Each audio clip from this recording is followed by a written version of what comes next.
Today, I'm coaching every rank in Valorant. Well, I already have. This video is the best sessions I've had over 4 years of coaching. If you don't know me, I'm Slayerkey, 27-time Immortal coach, and I've done thousands of one-on-one sessions. By the end, you'll know exactly what's holding players back at every level, including yours, starting with Iron. If Valorant is difficult for you in your blissful youth, imagine trying to figure it out in your 40s. Today, I'm working with a husband and wife duo who are stuck in Bronze and Iron, and have tried everything to break through. They've been grinding aim labs, watching pros, running deathmatch, but the game still felt like a puzzle they couldn't solve. So they joined my 6-week coaching program and we broke it down. How to take space, how to support each other, and how to use every bit of their kit to get actual advantages in real fights. And by the end, they were already seeing amazing progress. This session was one of the most fun and insightful I've had in a while, so sit back and enjoy. The guys lose pistol. I mean, this round's practically unwinnable. You just try to do what you can. Yeah, we experienced that a lot in Iron. Because we get a lot of Iron because I'm still Iron even though he's Bronze, so we get a lot of Iron. Round for Haven is try to just get this C orb, and if you want to fight mid. In general, on those rounds, you got crappy guns, the enemy's got those specters, armor, all that stuff, and the best thing you can do is just overwhelm with classics. Usually the best place to do this is mid. If you're not going for those frags, grab an orb. Does that make sense? Yeah, that totally makes sense. So one thing you can do on Clove, you'll probably farm Clove ults here, or your ult actually. Either is good.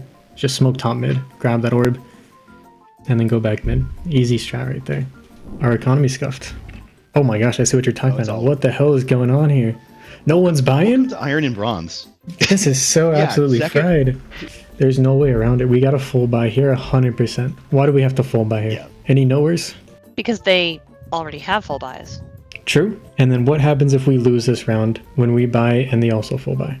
If we lose this down round A, we're down 0-3, and B, they're way up on economy and we have to eco again. Bada bing, bada boom. Momentum. Yeah. That's huge momentum for the enemy team. And so if you lose this round, they're just going to keep getting more free rounds, keep building up their monies. They're going to start investing in stocks and stuff, and you're going to be broke as a joke. And we don't want that. Right. Before we continue, I need to clarify that these are my arms and not boobs. Also, if you seriously want to improve, I've released my complete Valorant improvement system. The same structure I used to coach over 2,000 players from gold to radiant. Built with everything you need to actually improve in one place. No guesswork, no wasted practice, just a clear system, training resources, and tools that tell you exactly what to work on and when. Get yours at Slayerkey.com. And if you'd like to work with me directly, I only take on a few students every month, but that's available there too. Thanks as always for your support and enjoy the video. Beautiful team fight right there. Nice trade, easy. Yeah. Okay, we won that round. That's huge. I mean, we can keep talking about economy a little bit. Let's see if we press tab here. Yeah. Well, we don't get a tab press here, but we are going C as a team, which is huge. Can talk about smokes. Nice TP back site. Good clears. Now we're in post plant. We know there's a guy CT. Oh, and this Soba's behind us. And jeez. Long, yeah. I guess they're like, how do we deal with this? They're all over the place. Yeah. We're looking for this flank guy. No, I think ISO gets him. I remember this. Yeah. Our ISO gets him. Nice. You guys fought that one at the end at the same time. So when we do this TP back site, let's keep this the exact same. We don't really have to change much here. Let's talk about these smokes. Okay, garage smoke, good. This smoke, not so good. Yeah.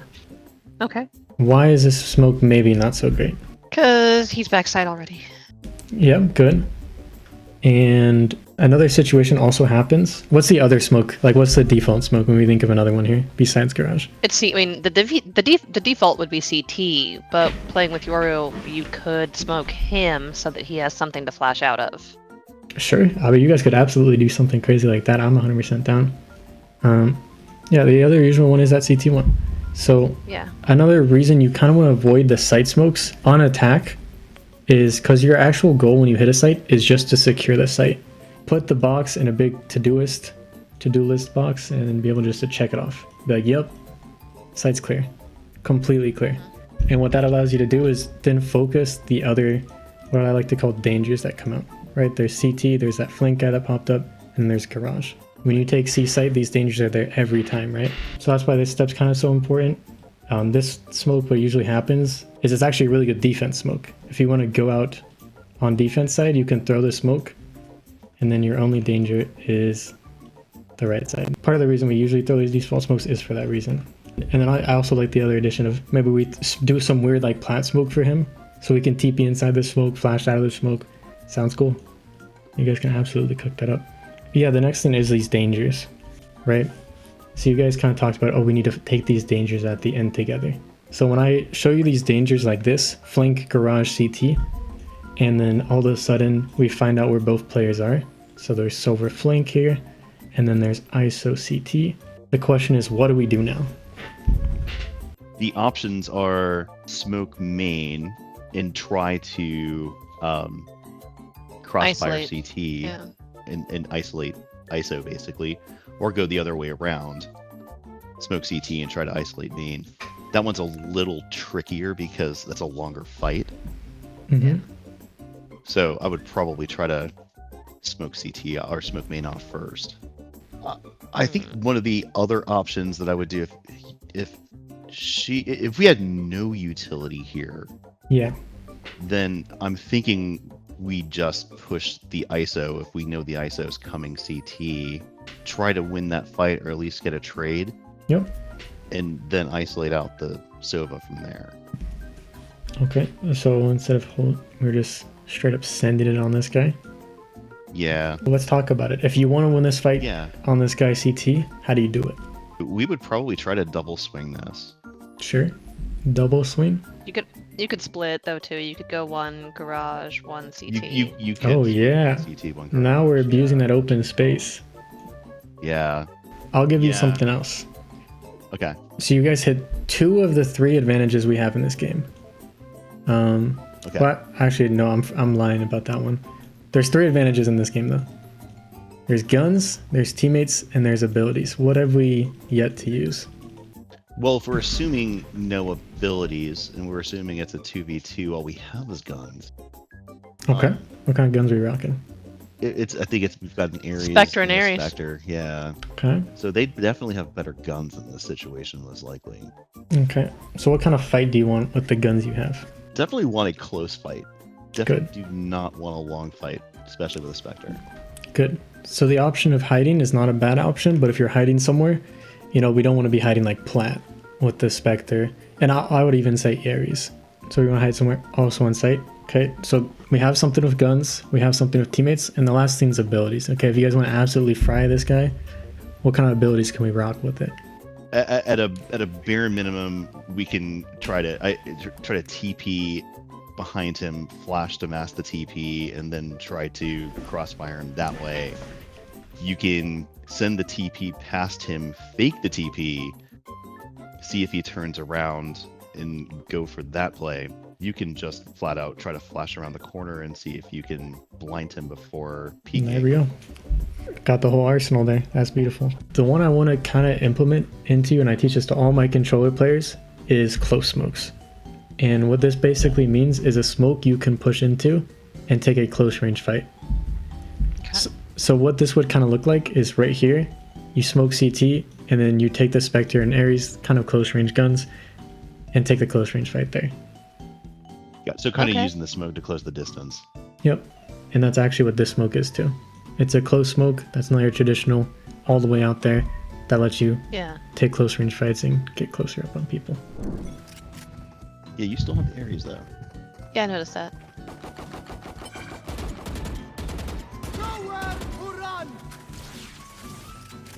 Also, we forgot about Flash here. Oh. I did forget that I flashed. That does happen to me sometimes. Got it. Kobe. That Reyna is on the box to the left. I want to throw some tech at you for Yoru. Yeah. When you throw this Flash and when you throw this TP, don't look here. Look Okay. where you want to kill the player. So we talk about this Reyna being Plat all the time. Look back and to the right, because when you TP, it TPs you in the direction you're looking. So you're gonna just see when you TP here, you're looking at a wall. I see what you're saying, right? And so if you're already pre-aiming that corner when you TP, locked in there, that brain is fried. Got it.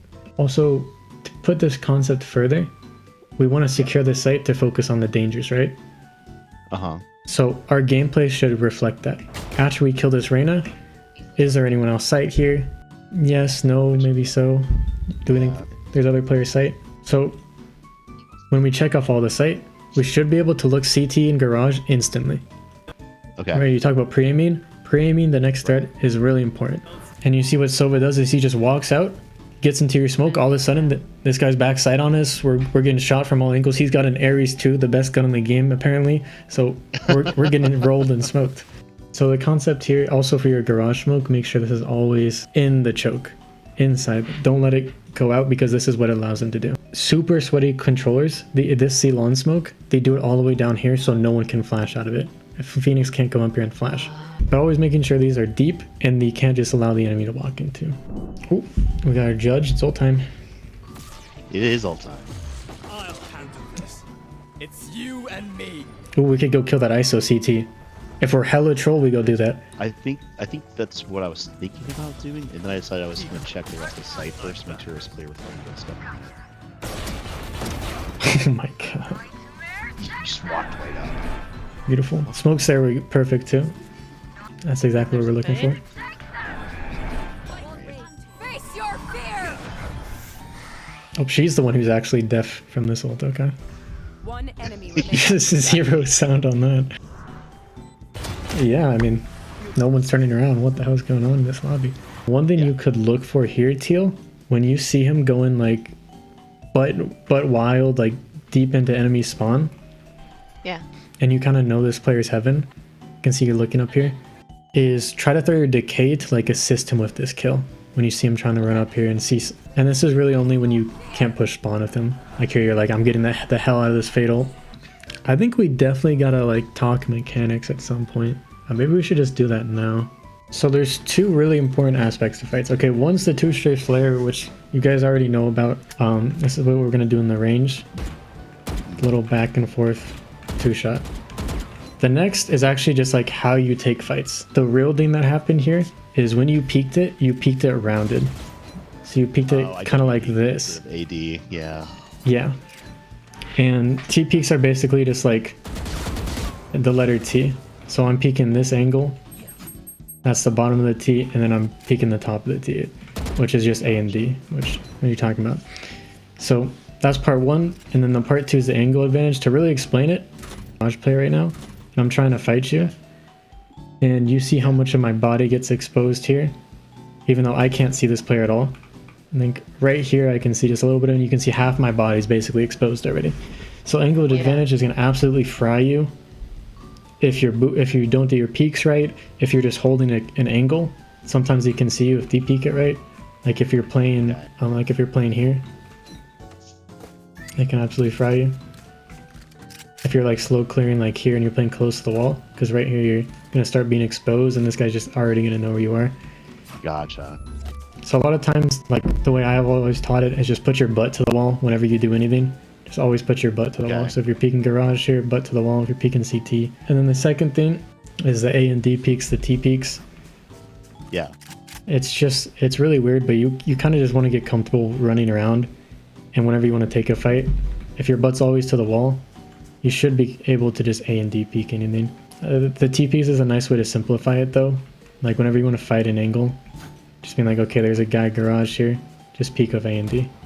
The reason we do this, keep everything on the same level, keep our movement static, we move the fastest. There's a whole bunch of garbage reasons, and the answer is just A and D peak whenever possible. Literally every player does this. It's like incredibly important. The other thing is, this will probably be the last thing, is I want you guys to get comfortable just knowing where the dangers are in sight. So like when we TP back here, we clear all this corner here, and then there's a chance there's like a guy logs, there's a guy close here, and we're aware of this, but this is also really important just to check off the site and knowing where to look after and what you're exposed to after. This is going to play a lot where you can start to slowly clear these angles so you can know, okay, now all sites clear. And then you can be aware of like you know, when we peeked out here and we were looking like here and we were exposed to CT. Yeah. Just knowing that stuff's good.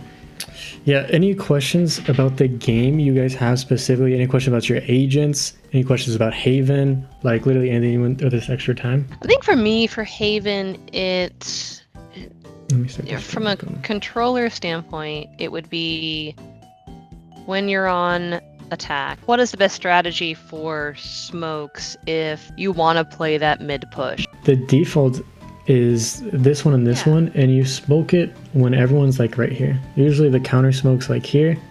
So everyone just gets grouped up outside of B, we drop smokes, and then we absolutely send it on site. One thing you could think about is using these diagonals back here and popping your decay off of it to have it land back site. This decay is going to absolutely melt back site. It's usually the best spot to put it, just back, like any site, back site, best place to send it. One thing you guys also have the option for, this is actually a sort of meta thing, is you do these close smokes here and you guys send Yoru in with the bomb, have him plant, and then TP out, and then you play post plant.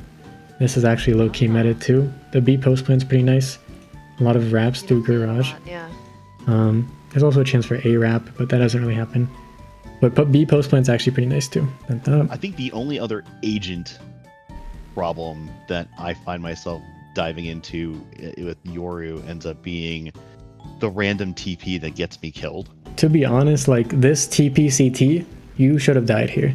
But this is like, Yeah. it's an elo thing, right? You're gonna get away with this nonsense because this always has that circle around it, right? And if anyone's in that circle, they hear the TP, they see the TP.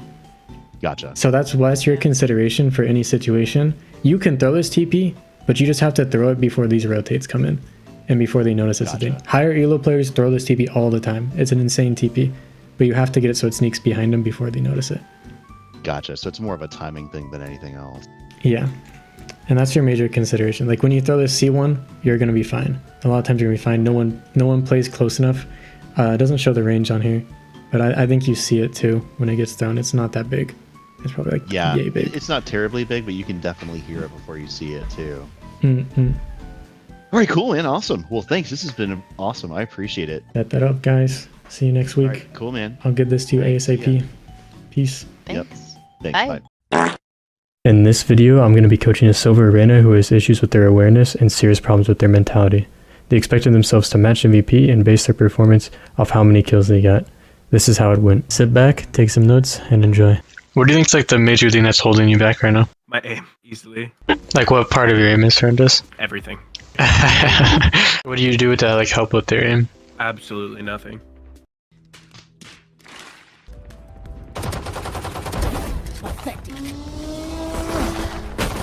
Stupid.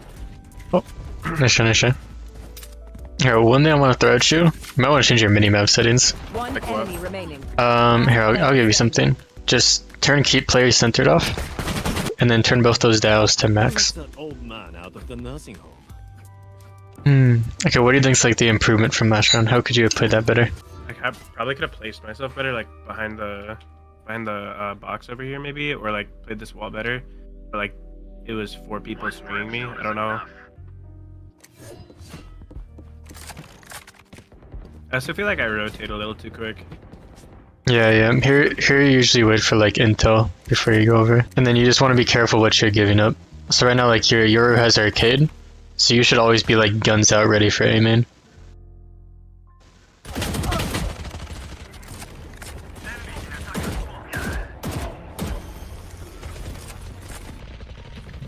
Cutting their vision. Still in sight.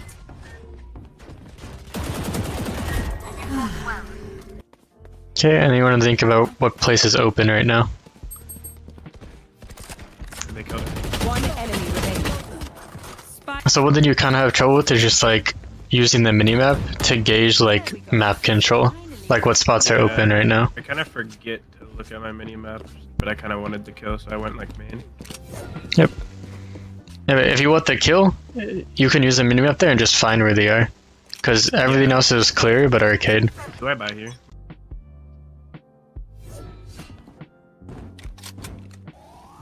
There. There.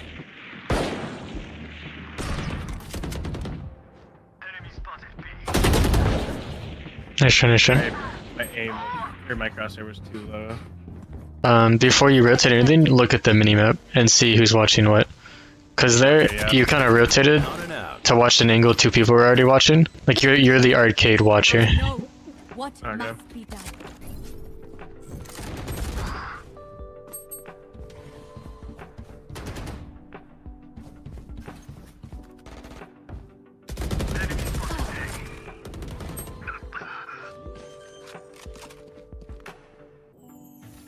Spike still in sight. No need to suffer. Multiple enemies, A. Last player standing. One enemy remaining. Yeah, nice, nice. Yeah, I don't know. I'm kind of like I was kind of confused where to place myself at the start because like the Sage like went into tower and the KJ was over here and there's a bot right Pay here. attention. Other than you gotta use your ult soon too. Like one of these ones, just pop that shit. Yeah, I Cutting their vision.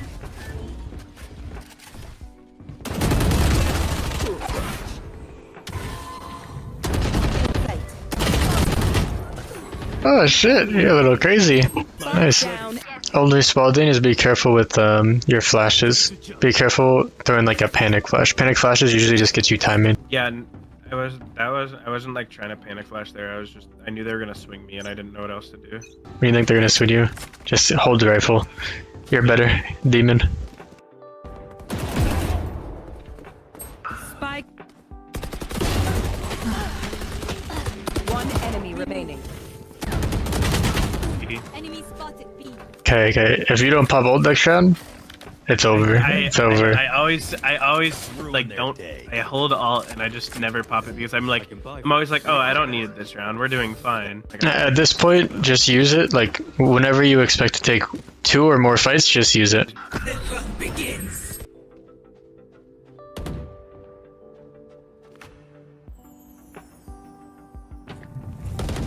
oh, one's on site. That's true. You don't know where he was. There's 2 really big things. So one, if you don't see another player, now you're like big question mark. Where could they be? Be a lot more careful. Yeah. And the second thing, what does Arena want to do when she pops ult drop? I don't know. I heard alt and I was like, oh, I guess I should focus here. I guess. Be careful seeking out a lot of fights too. Spike planted. Check. Okay, what do you think is the improvement from this round? What did this round teach you? Just confused on my placement. Okay, where could you have played instead, maybe? Maybe closer to door or in hall, but I don't know. Yeah, sure. Even just doubling up with your teammates can be good. For example, like your KJ wants to peek A main there. Maybe we just peek A main with her too. Or B main.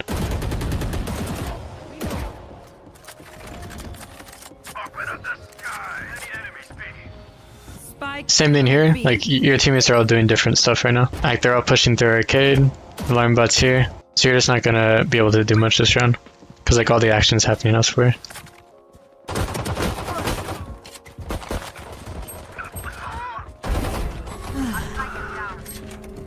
Spike down A.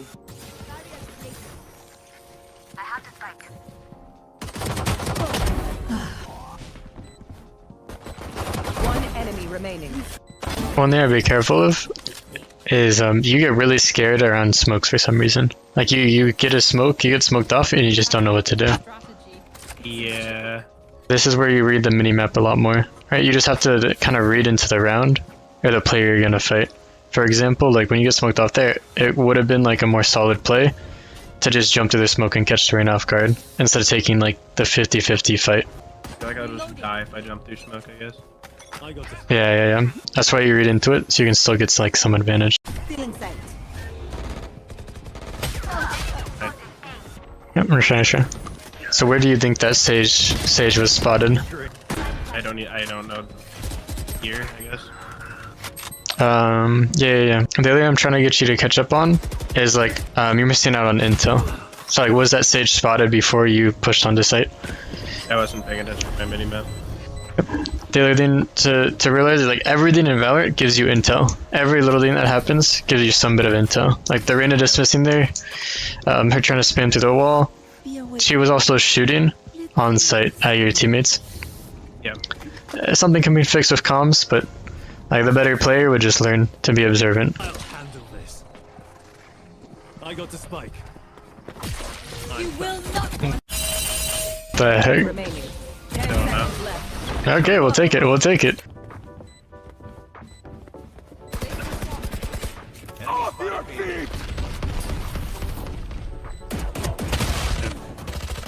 Good try, good try.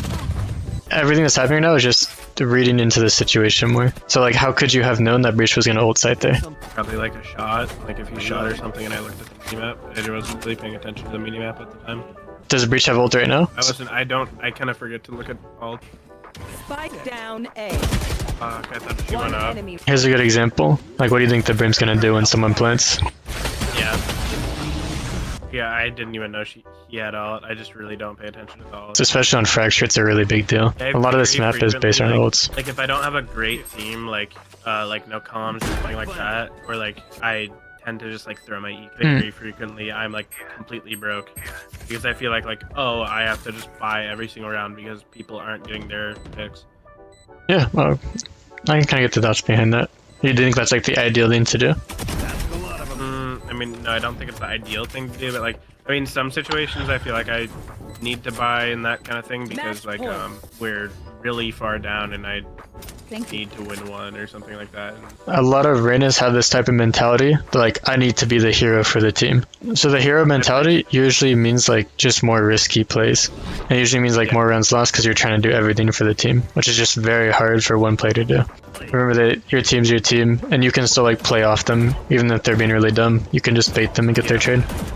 Also, another really typical thing is looking at your frags to see if you did good or bad or not. I mean, yeah, I always. That's why I get tilted because someone's doing better than me. Really common. Because you think what? Because what does it mean if someone does better than you? Because I think like, oh, I'm a duelist. I need to top frag. Exactly. Yeah. So it just makes sense. Tell me. So it's actually not a great mentality to have of like, I need to get frags to be a good duelist, right? How many frags you get, whether or not you kill people, is kind of out of your control. It's hard to like match MVP or do better than everyone every game, right? So try to set your expectations more on things you can control. Like have more of an impact and more of a way than just fragging. Yeah, exactly. Setting your mind more on like actual things. Like this game we kind of covered like a lot of awareness intel stuff. Did I expect ultimates this round? Did I hold my position well? You can focus on that too. What's our goal in attack? Just get on site, plant. And what's the easiest way? About a month ago, I started working with Tyler, a hard-stuck gold who was doing everything right but couldn't grasp how the game works. Thanks to his hard work and some scrumptious coaching, he has climbed from gold to Plat 3.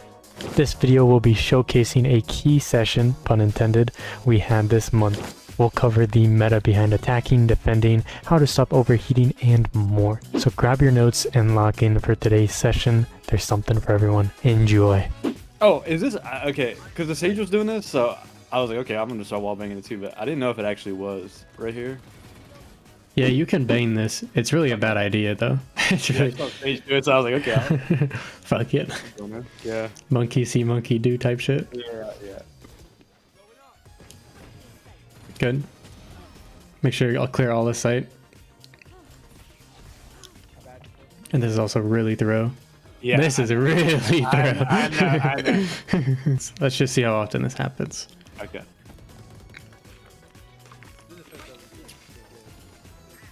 Nice.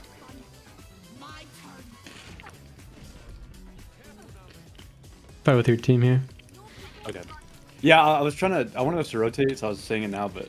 So the big thing, this is big solo queue thing.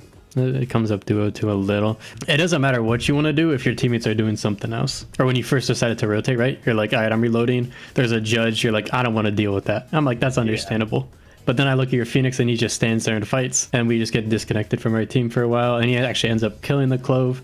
And now we're just like out of the play. So a lot of times you just, in solo queue especially, you just want to stick with your team. And if you want to do something else, you tell it to them. And then you do it together. It's a very dangerous game to play if you don't do stuff together. And then the same thing when like just be there to trade your teammates. That's all you gotta do. Yeah. You're also good. So after this round, we'd also be good to stop throwing that decay. So a really important thing to consider at this point: how many times have they peeked at hookah? Yeah, never. Good. So these patterns, some like early rounds, it's okay to do this if you feel like it, but we have to. Well, at this round, this is what I call the adapt round. This is round 5, right? This is where you start to learn what people like to do. So let's just like throw some ideas out. What have we noticed in the other enemy team? Like, where have they been playing? Yeah, a lot in hookah and. Yep. And who's usually backside? Usually Sage. Beautiful. So this is like Sage's area, and then here was like, then you start to adapt to that. So like this close smoke's going down, right? What's about to happen in hookah? Let's just make a bold prediction here. I'm gonna assume Clove is holding it with probably a judge, because that's what Yeah. he's done. So if we had the decay for that, or even if we were to like, oh shit, there's someone here, we'd maybe hold off on throwing these smokes, right? And be there with our Phoenix as he's about to come through, right? So it's a very small decision that just completely affects. This is how important like adaptation becomes in these later rounds. Wow, and we actually read it perfectly because there she is with a judge. Yeah. It becomes that simple. It's so cool to see. It really becomes that simple sometimes. Nice. Where do you think Killjoy is? I think she's in lamps. That okay, good. Beautiful. Careful, careful. Uh-oh. Uh-oh. Yeah. Oh god. She just tabs us too. Yeah, when she said that, I was like, oh. Because when I ask you the questions, this is the important part. When I ask you the questions, you know. Like even just watching this back, probably in game 2, you're like, I know this person likes to play this. So now we just gotta adapt to it. We make our play around it. Or we just know. Like we just know. Okay, yeah. What's the issue? Actually, there's 2 things. Even if you threw this like perfectly on the Clove right now, it wouldn't matter. Oh, why? it's slowed because we're slowed by Sage. Good. That's reason number 1. What's reason number 2? I don't know. I mean, So the slow's stopping us from going in, right? What else can we look at that says like maybe we're not going in here? wait, I don't know. Wait, I'm worried now. So I'll point an arrow and you tell me, is this guy ready to go into U-Haul or hookah? No, but why? Is this girl ready to go into hookah? No. They're just She, holding it. she's moonwalking right now. Is she ready to go into hookah? No. So looking at your teammates is really important. Yeah, and I'm just wasting my decay. Good. Got her. Yeah. Got her, dumbass. Finally. Sage, we know Sage likes to play site, so we're clearing all the site here. Checking every nook and cranny, or we just don't. No, that works too. That works too. Oh, this is bad. Wait. This. No point me doing that. No. Oh, wait, this Reyna's comp though. Yeah, no, I said the same thing. I think I said it in my head, but I was like, oh, nice. Yo, that was actually a safe play. Yeah. Damn. How do we get an advantage when we're overheating? I don't know. I peeked into her and like not even knowing where she was, and I just kind of Good. guessed. And then once I turned the corner, it was like not where I was expecting her to be. Good. Yeah, it just threw me off. So we're missing some intel before we do. So that's the main thing to look for, I would say. Try to get some intel. Listen for some footsteps. Maybe the guy running CT comes out. Maybe you just hold this angle and don't do it. Try not to do that unless you're forced to. Like this casual's literally about to go off or something like that. But yeah, no intel peaks are just very scary. God damn, how many times are we going to be outside this smoke? I know. Okay, this is better though. Drone's coming in, you decay right side. Yeah. We play off that. Smoke timing here is good too.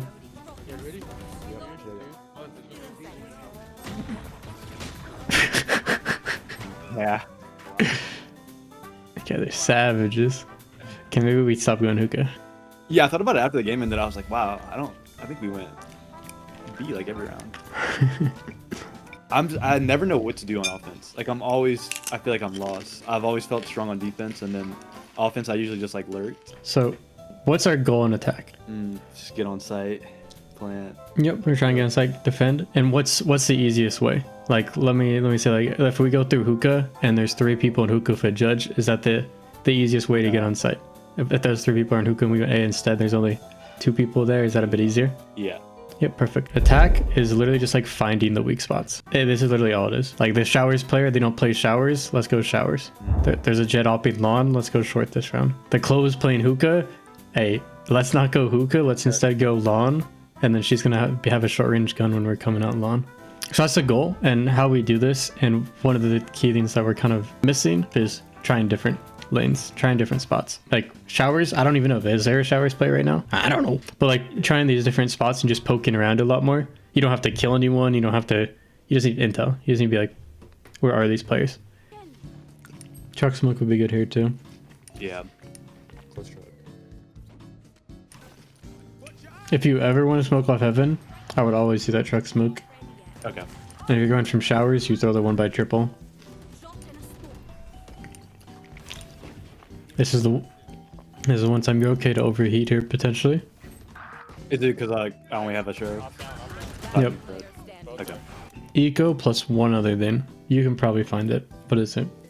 You got worse guns, so you need to take more risk. Yeah, and we're at a disadvantage. We have like a numbers advantage. Right? Yep, exactly. Oh my god.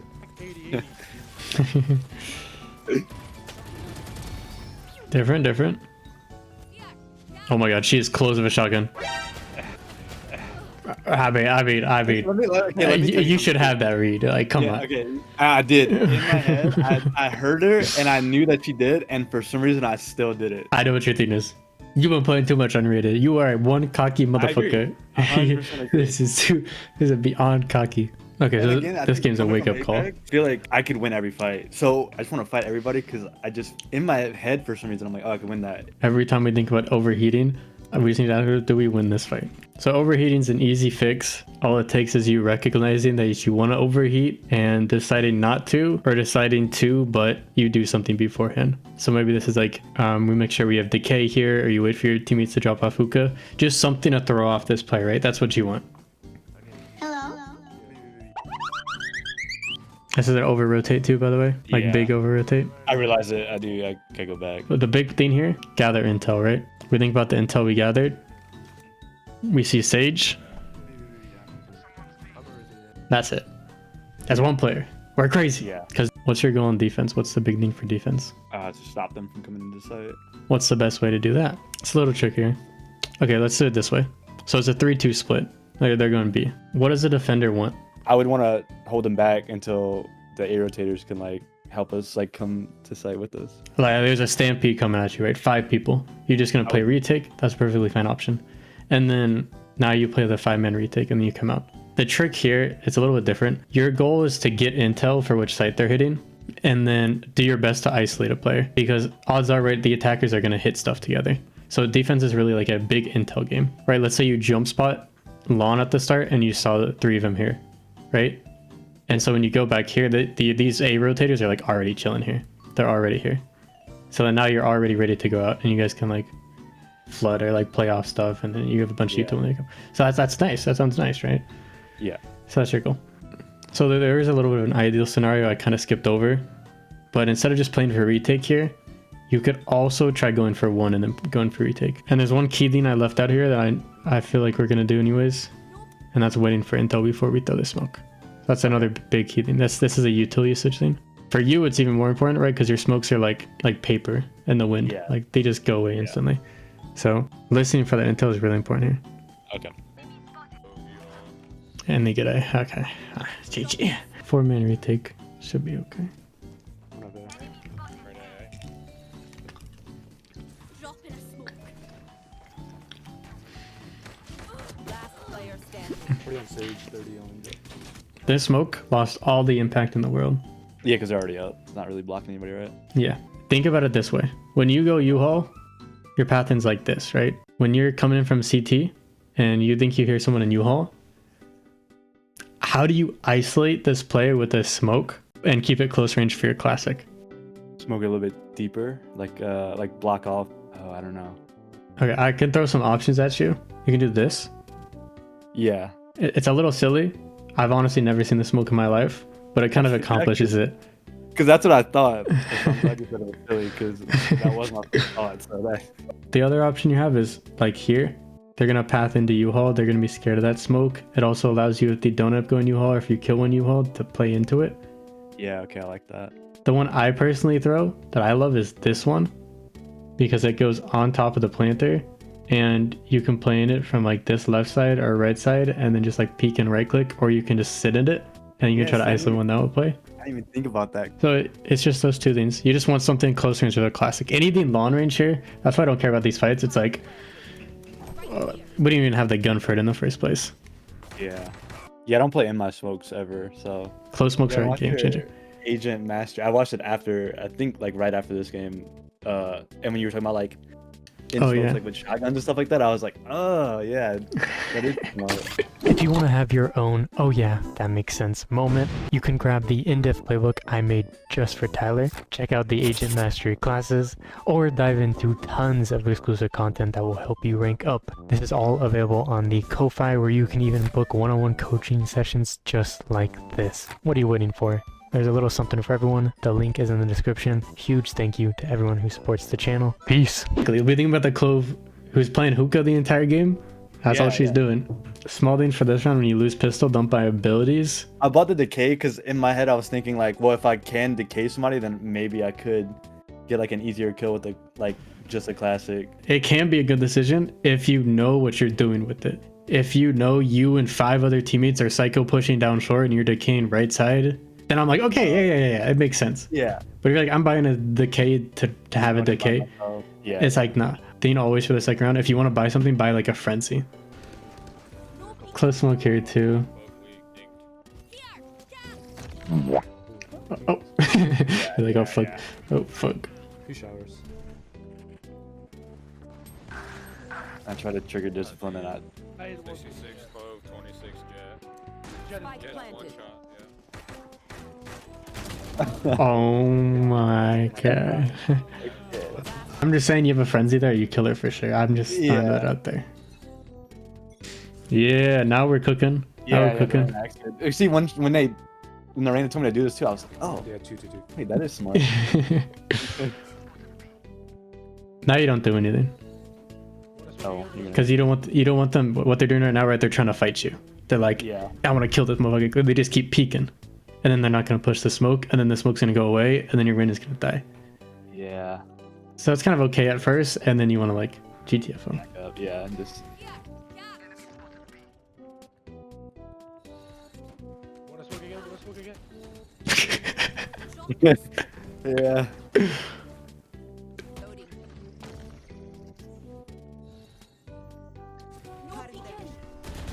Nice, nice smoke there too. NT. I would maybe focus the short player with your teammate, just because what we've been talking about, where I'm like, I want to match our teammates' intentions. Yeah. So once our Phoenix dies and they kind of know where you haul, I want to fight with that Reyna who's looking short, because you both just lost your ones here, and it's like, I just Drop in a smoke. throw it every round. yep. Get out of my way. Drop in a smoke. Reloading. Have one of these. We chucked 3 abilities before anything has happened. I'm pissed. Yeah.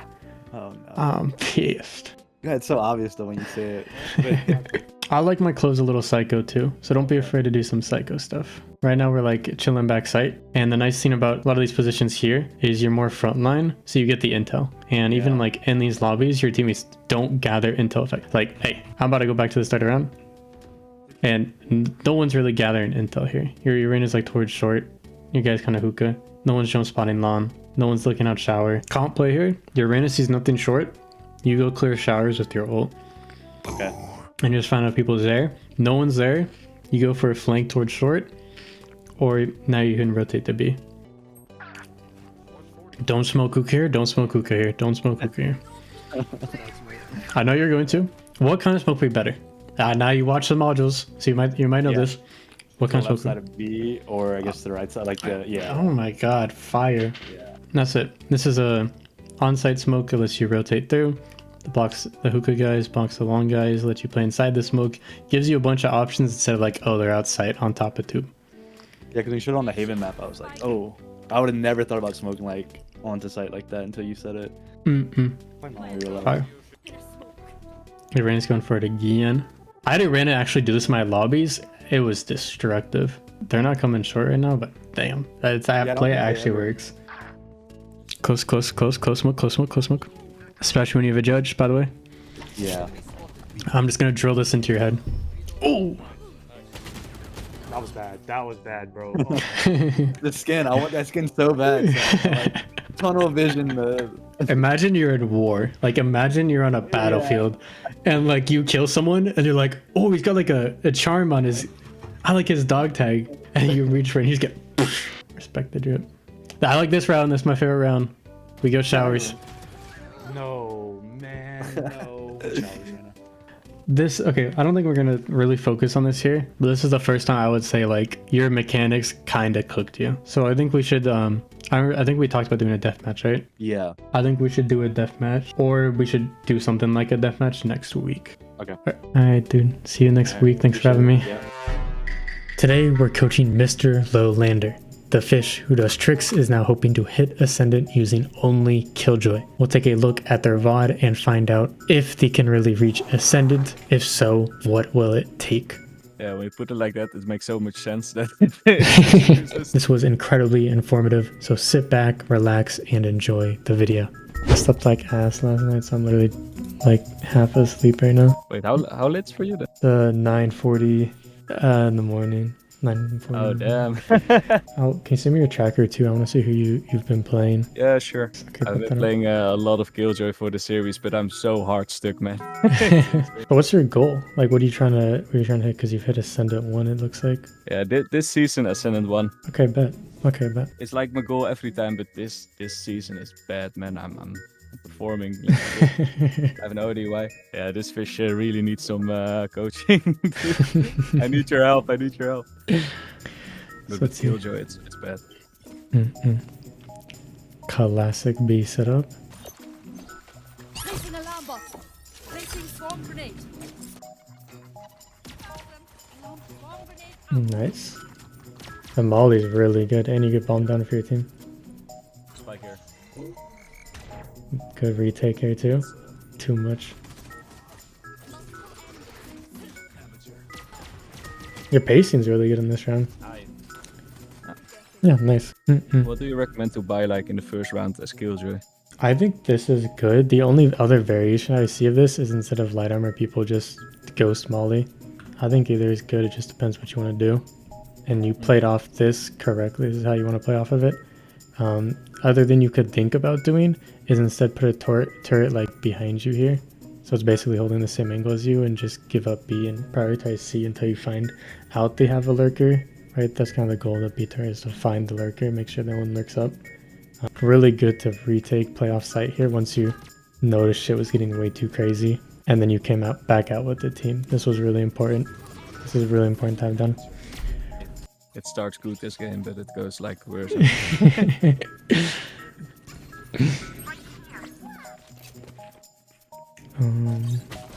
Yep. There's that B lurk. This is one of those things you feel very stupid when it happens, right? Because you're like, fuck, I should have expected the B lurker. So now our goal is to basically create a habit to prevent this from happening in the future. So what's the habit here we can create to realize that there could be a person lurked up B? Not play with my gun. Yep, good. Good. So no pretty gun. Screw this teddy bear. And where do we look instead? How can we anticipate a potential B lurk here? Maybe as soon as you you think that the enemy can spot you, pay attention to that and don't keep your eye off it. Like look at B main while walking to the left or something. Good. Yep, good. And how do we know to look to B main here? Game sense, I guess. This what you're talking about, the game sense, expecting B main, this comes from the minimap. So a really good habit to have, especially on defending side, is to basically count the players throughout the round. So if we like look back, there's Ray, she just died. There's Omen, he just appeared A main. So we can be like, okay, well, Ray's is gone. There's Omen, and then there's like 3 question marks in the map. Now the question is, where are they? And then it's like, oh shit, they could be B, they could be C. And then like a lot of our decisions are gonna be different here, right? Like maybe we don't even rotate here, because maybe they're just walking up C. Focus more on the minimap. Well, then we pause here and we see Chamber Gecko, so it looks like Reyna's just a lurker. So now we've confirmed there's a lurker, and we also want to confirm our rotates before we go. Make sure people are there. I would think about changing this turret sometimes, especially when you want to like push up B. This is something that Killjoys run into a lot, is their setups don't like benefit what they want to do, or like contradicts it. So you put the turret for B, and then you run up B and like fight B. So your turret's basically watching this entire lane while you're fighting all the way up here. Yeah, when you put it like that, it makes so much sense that The default setups for Killjoy are always good. Right now we're running basically the default setup. The only real variation I would have is how you can set stuff up differently. Maybe put C turret and then B alarm bot. For this play, because you want to push up B, let's just brainstorm real quick or move this other junk. Where could we put our utility if we want to fight B? maybe set up on C and then just let them passively stay on C while I push B or something. This could work. Yep, you have the right idea. It will be out of range though. There you go. There you go. So there's the issue. Even if you do like towards A, you're going to run into the same problem. So now the question is, how can we make our util benefit the play we want to make, knowing that there's like this limit of range? I actually honestly would say save it or not use it at all. Okay, right? yeah, you can completely save it. Another option, this is something you see on Ascent. You could kind of do it on Lotus. We would put the turret like here, and it's more like a spot turret, and then it would like watch your back. I think you've seen this turret on Ascent, right? So it's basically that, but this one allows you to play off of it. So you could do this. This kind of changes your play a little because you're playing off your turret's contact, but that's kind of what we could do on Lotus. It's basically the same contact play. That's actually a good idea. I never, also the Ascent one, I never did something like that.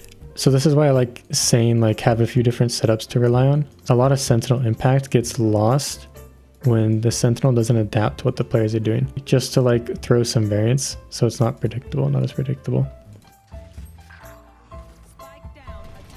Nice. So that's literally what we were talking about. So this was really good. You let your turret take the fight, and then once you're there, you're like, get fucked. That way. Mm. Oh, yeah. Nice. Clear close right here. I like the alarm bot, so you can help fight this.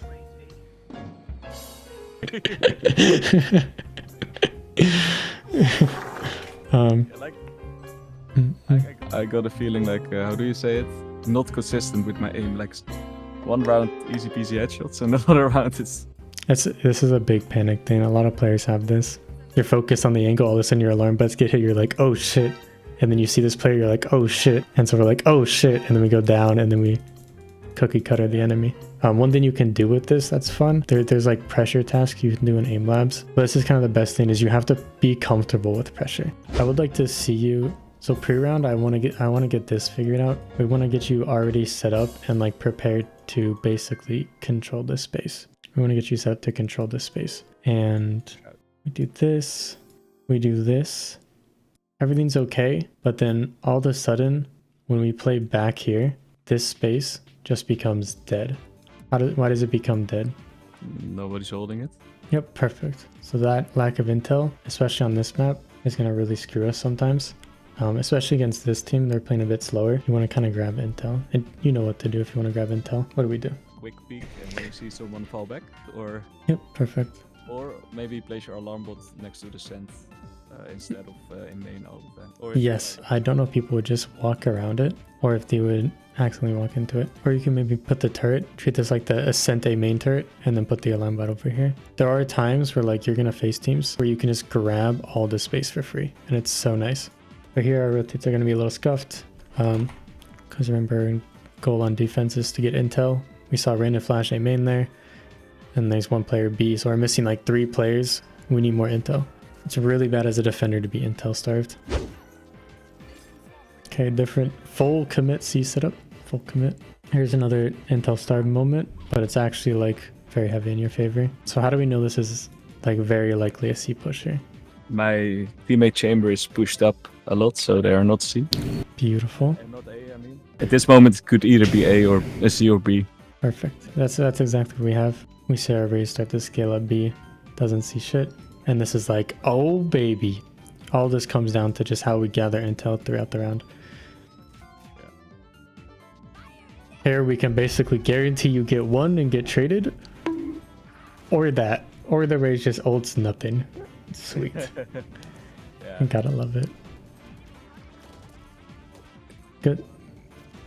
You're very aware of your teammates, which is good. You notice when they're fighting and always try to help.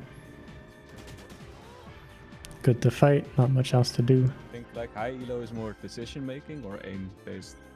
Definitely decision making. Yeah, I've seen some crazy aimers but then they make the most brain dead decisions. I'm like, yeah, no wonder you're here. Yeah. But it's good. That's good to have good aim. I like this. This was a very different style for us. We've never pushed up C before. And we immediately noticed this A hit gets us a very early flank and a nice position. Good try. So let's talk about how we can take advantage of this position. What do we guarantee happens when we sit behind this box and hold this angle? I get surrounded. Good. So what would an Immortal level player do when he's right here and all of a sudden he hears a bunch of footsteps around the corner? Run back if he has time, but I don't think when you hear steps you don't have time to run back, so hold it more from the corner and not from behind the boxes. Yes. And what would this, you mean like this corner, right? Like this corner? Yeah. Why would this be better? So you don't get surrounded. Every enemy comes from the same angle. So yeah, this is really good. You're right. So they would either hold this angle or they would just dip. Most of them would hold it because this is just such a good position. And you actually might be able to get one here and then do your rotate. Because they had no idea you're here, but once you kill the gecko, it's like, oh shit. This is a very strong turret if you're solo A, and if you notice this team likes to lurk and default, and they're not very 5-man A fast team, which is good. This was very much this team. This is a beautiful turret. Let's get these setups. We saw this A1. We were very happy. I'm very happy with this A1, so we're definitely throwing this on here. A1 I like, B1, this is always our default. My suggestion here, because I saw this in my games earlier today, when you do the alarm bot too close, a lot of times people run out into like the open space. If you do it a bit further back, it forces them to kind of be in the open space and instead have to run out from like this. This can be helpful. It depends what you're going for, but this is the best for that. This is our default. We'll label this as numero uno. And actually, no, let's do an A heavy one in case like you notice teams really like to, actually, let's do this. So if we notice like teams keep 5-manning A, they're gecko flashing, they're doing all this crazy shit, what do we want to stop doing? Placing the ult in the open. Yep, perfect. You could probably get away with alarm bot here. This is a really good alarm bot. You could do it here. And then what happens if this alarm bot's here and you're like backside? What does it allow us to do? Oh, I have no idea actually. So. This is really important. This is really important. So when you're backside, can enemies come from this direction? No, not if your alarm bot is there. Perfect. So what does this allow us to do? How do you say it? Peek together with your turret into main, and because nobody is 3. Yeah, good. Yep. Yeah, exactly. So we get to play this closer space a lot more comfortably. The old setup, we just do this. But where can we set up to do this comfortably? I want to take this back a little because I'd rather, instead of doing adapting setups, I want us to experiment with our setups more. So you don't want them pushing through waterfall. What can we use for that? Alarm bot down next to C. Yeah, maybe a little bit in front even. There. Perfect. Yeah, pushing 3 alone. Oh, nice. Like, the spike, right? Fair, very fair. Make sure you clear sight before you plant.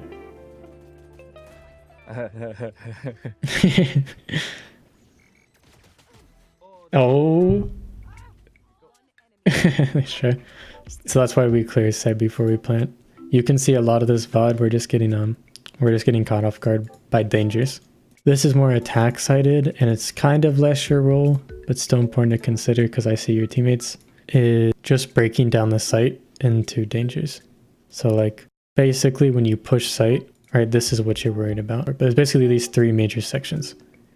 Oh, I never thought about it like that, but you're right. Yeah. The beautiful thing about this is we just were like, okay, tree danger, backside danger, hell danger. Nah, I plant the bomb. Very good lesson here about like high level decisions is we don't take chances. You don't take chances. If there's a chance he could be there, and that's why like this alarm bot, we're like, oh, this is okay, but like I'm worried about players walking around because there's always a chance. There's always a chance. So it's really good to be careful of chances. Door? Is that your chamber? Omen close. This one's okay, and it's only because I don't know what the hell your teammate's smoking, but it's kind of the same thing here, where you do want this control, especially because the Omen's inside the smoke. What tends to happen here is things get very scary very fast because we have very limited space. Yeah. Player standing. That's fair. Not sure. Very limited space, stuck in that corner, very tough. I would actually be okay if you fought here just because of this lack of space or played a bit more aggressively. This is kind of like this note about being, when you feel starved of intel, it's kind of the same thing about being starved of space. When you're starved of space, it's usually better to play more aggressive. Doesn't seem like we lurk either. Do you prefer not to lurk? I have no idea actually. With Killjoy, I just started playing this agent and I don't really lurk with her. Is it a good lurk agent? Or She's pretty damn good if you do it right. She's better than Chamber. She's better in Cypher in some ways. So like, remember we talked about this turret contact and you playing off of it? It's basically the same thing when you're lurking. So you have like this here, and then you walk up with your turret. If they peek, you can swing with it. If not, you can wait for something to happen here so the B player leaves. But let's give you one you can more comfortably do, because walking up B alone was scary. Okay, so start around, we do this, and you're careful of this because they could be hiding behind it. Careful of this because they could be hiding behind it. Your goal is just to plant yourself like close here and then listen for rotates. That is your only goal. Let's talk about this ult, because this is gonna happen a lot as Killjoy. Yep, so at this point it's actually like, don't even worry about it. Like, this Raze is doing you a favor. She's already making the space. All these fights are already gonna happen and no one's gonna want to wait for this ult because they're all gonna want to help your Raze. So save the ult to go out the Raze. Yeah, here's the ult at 5 seconds. Here's all of us on site. Your Raze is already CT. Crazy. This is helpful to know too. So like, we're kind of thinking about our alarm bots, right? Where should we put them? Where should we put our mollies? And a lot of Killjoys default to this, like throw it on the bomb. But it's in solo queue, it's usually gonna be your teammates are just gonna fight before your ult pops, before you get to play around your mollies. Or you're gonna play back main and you can't play around it. That's all to say, use it to cover a lane instead. So like our Raze is pushed up here. We could throw it towards water with the molly and then keep control, or you could throw it towards CT. Both are good. This is really nice. Again, our goal on post plan is to basically control the entire site and then keep it controlled for as long as possible. It's a cool turret. Oh, yeah. Gecko, Raze. This is us contradicting our setup. So all our stuff's here, our mollies are set up. Like if you went back and played main at this point, I'd be more okay. But you want to avoid this. You want to avoid this. I don't want to fully cover it, but there's a lot of things playing into our favor, and it's important we play around these things. Yes. We got all the space. We're in a pretty decent situation. Your Raze is popping ult. Do we need to take a fight? And this is really important. Do we need to take that fight? Are we starved of intel? Are we starved of space? Are we starved of like numbers? We definitely could have just waited there. No rush to the situation. Good situation just went to uh-oh situation very fast. Nice. Check the tree. Nice. Backside scary. Boombot scary. My brain wasn't working there. Well, this is a big up to all my Raze mains out there because this Raze played this very well. Enemy Raze. Very good util. As soon as the boom, it's good. It's really, as soon as the boom goes off, she ults it and she had the nail on the other side. So beautiful. Anyways, if we go tree, I want us to think about how we can use our util to like come outside. Even if this is just like a molly here, just again, our goal is always to secure the space. I always use it for post plan, so yeah. If I gave like a general recommendation, it would be to maybe instead of using your mollies on the spike, you could use them earlier. Like I liked when you threw this one here when you're running up. Anything to deal with those dangers. Flashy washy.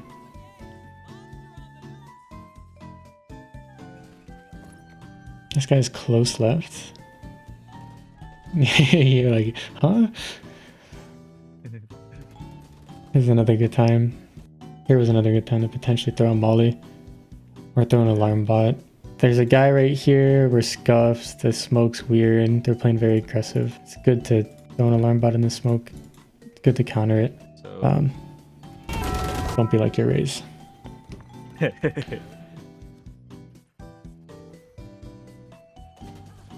Nice.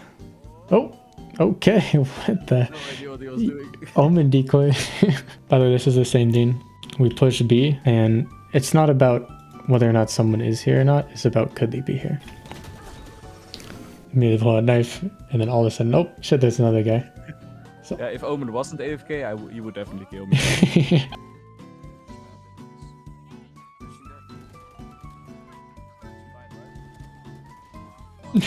No, not the parry's very good. Like, what do you do to warm up? Yeah, team deathmatch. That's all. Okay, yeah, team deathmatch is good. What do you practice when you team deathmatch? You just trying to like get comfy, get cozy with your setup? Like purely like get into the flow. It's not like I practice a certain thing, but just so I don't completely suck in the first round. I would recommend two things.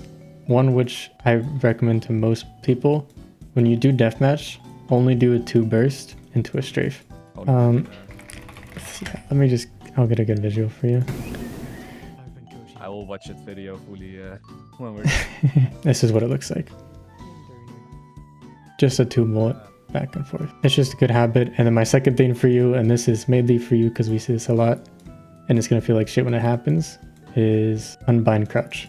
It's a habit that always comes back because I do it for 1 or 2 games, but then it comes back. So I've had times where I've had my crouch unbounded for like 2-3 months.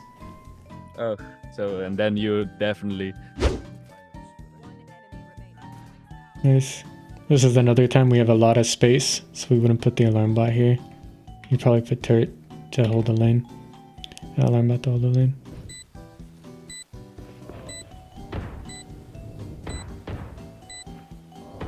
I can tell you're always thinking about your teammates, which is good.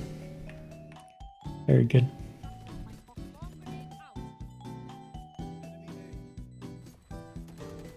Except at this point, you're like, fuck you, I'm just securing the round. Yeah. Pushing in 1 by 1 is not the right thing to play. I would think of doing your turret earlier. One thing I see that I feel like has more impact on Killjoy, instead of doing like just a flank turret, to have like more map control stuff, especially if the pushes aren't working. So for example, like you guys went C this round, right? We went C and we're like, oh shit, like 2 of us died. And then we had to go back and reclaim all this space. And we had to go back and reclaim all this space. So what you can do is have like a turret towards B at the start of the round. And then just alarm bot. Yeah. And this can be really helpful. A lot of these games are just like experiment. It's very much just like what we talked about with your A turret. Or if it gets broken, we just stop doing it. So yeah, if this just gets broken every time, we stop doing it.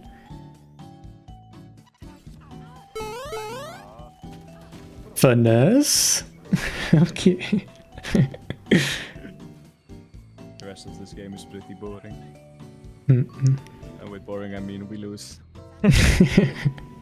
It's always boring when we lose. Besides that, any other questions, things you're curious on? Oh, I think everything is very clear, and I learned a lot of things. So thank you so much for the help, dude. Yeah, absolutely. Hey, this is very helpful, man. Thank you so much for it. Oh, absolutely, dude. Thanks for having me. I'm very enjoyable.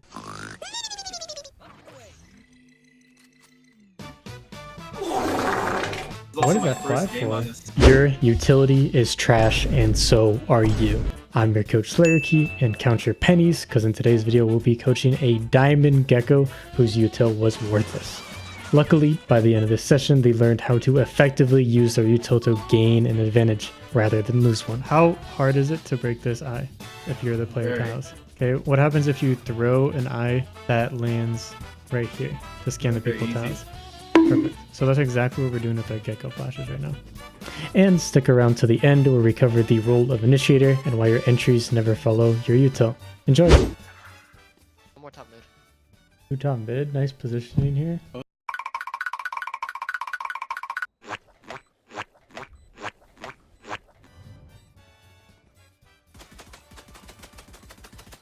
This is tough. So Yeah. I would think about trying to mask your position here. Yeah, like shooting the glass. No, like I would just not give away any info. I would think about going any at flank all. here because you had such a nice like you have like an early position. They already killed your teammates. They have nothing to hold a flank. Once this happens and both players are basically looking this way, it's really hard for you to win. Good players, what do good players do in this position? Once two players hear you breaking door, what do? So let me draw this out. Your tree, there's a deadlock enclosed somewhere on site. You're the only player left and they know you're here. What do? Or they can play cross for it. Sure. Together, watching the door.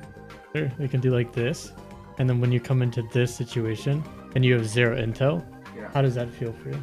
Hard to get a kill, I guess, or like, yeah, it's just uncomfortable, I suppose. Yep, 100%. Very, very difficult. No intel here is gonna be really hard. So let's see if we use some abilities. And then the second thing is kind of like what I talked about with this. If you like break door here, maybe you even just like fake break the glass, or just actually break the glass and go through or something, just to like subvert their expectations, give them some doubt. I think I was thinking about if they were gonna push me from there. Oh, I see. Yep, there's flash. In here, a deadlock could be main. Oh, the clove just fights you though. Nice try. That aspect's really important. Just like 0 intel there is very, very difficult to play this situation. Nice try. Also same thing here with maybe using the flash. Should I flash like off of his ult or like? I would suggest you can jiggle this and you're basically jiggling for intel to throw a flash again in some place no one looks. And then you can peek with it. Already running off right off the ult. Yeah. Jiggle for intel into a flash. I don't know who we just Well, they're telling me like, oh, this guy's sus. I'm like, okay, I mean, might as well, right? Yeah. Fuck it. Right now, I don't think these early flashes are getting value, and we're gonna find better value just throwing ones we can just straight up swing off of, or like support flashes. Oh, okay. Because I think you're kind of seeing this flash right now. What does it actually scan and like give you intel on, and what does it allow you to do? I was just like, my mentality for Gecko Flash is just like throw it as early as possible since you're gonna get it back in like 10 seconds. Yes, but there's also a problem with that, which is what it happens this round. Like I'm not able to support my teammate. I'm not Yeah. sure.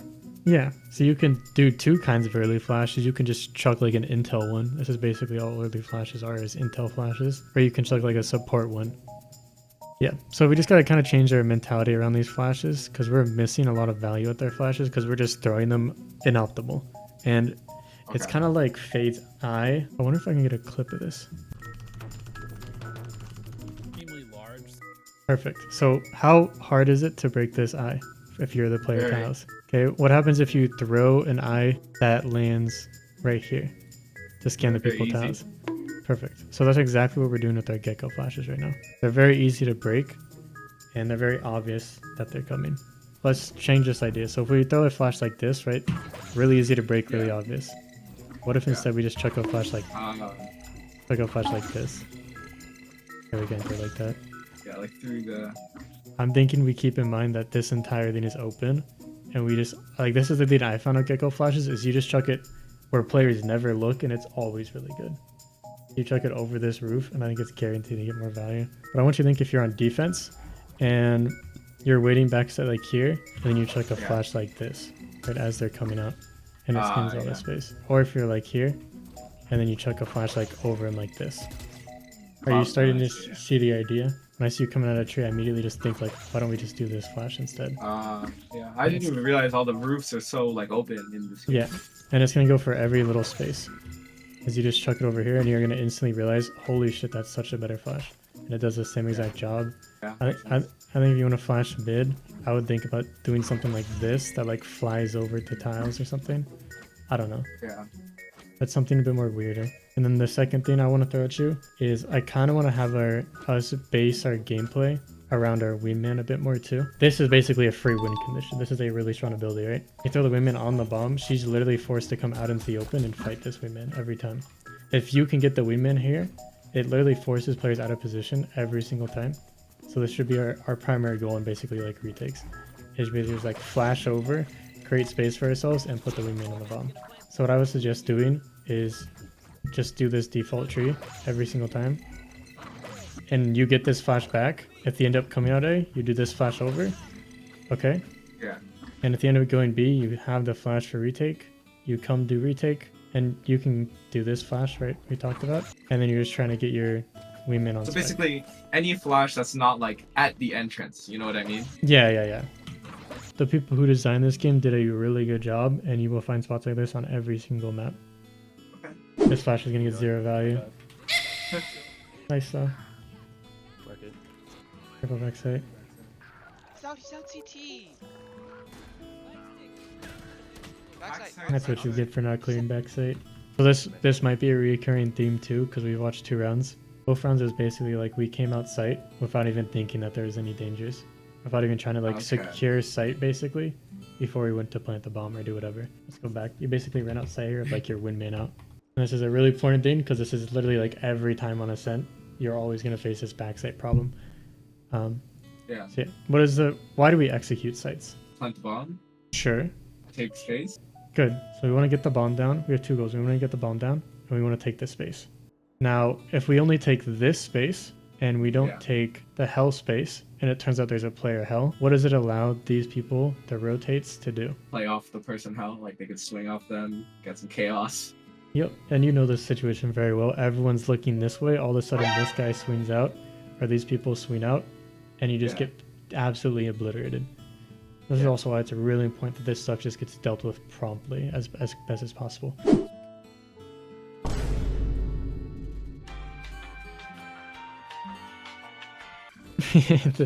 She just sent it. Change this flash too. Don't run outside with the fucking wingman out again. Backside, I haven't cleared it. You're aware backside's open though, which is good. But now you're gonna face the problem. Here's another reason, by the way, is that your teammates are gonna start to fight CT, and you're gonna be worried about this problem the entire time. And now you can't help your teammates. Kobe. I think I actually moshed my teammate. That is straight on. That is straight on Cypher. He was a champ though. He didn't move an inch. Yeah. They should make this like the stage wall where you can insta break it faster. Like it's so you just dump 2 mags into this thing. Nice ult though. Can't do that to get the gecko. Nice though. Good entry for your team. Good ult. Wish we used a bit more util in these rounds. Should I throw my flash before I go into my ult, or should I wait like after? You know what I mean? So okay, great question. You want to think of your util as just coverage. So your ult will basically cover all this right side, right? All this right side. So now that I laid it out like this, where do you think we should throw our flash? Like through the window to first side. Yep, perfect. So our flash covers left side, covers all of left side, and then our util covers right side. And it just like spots people for us. I want you to think about this aspect of just like coverage with util, rather than just like flashing out like this. I want you to think about like how to basically just have it clear a shit ton of space. Okay. Just clear a shit ton of space for you, so you can feel comfortable doing. Like this one, I'm really comfortable. Right, when you throw this, you know how much this scans, so you're really comfortable just coming out like this, right? You're only worrying about these 2 things, and then when you come out here, the only problem is backside, right? Yeah. This is how you effectively use util to like isolate areas. That's true. Deadlock on B.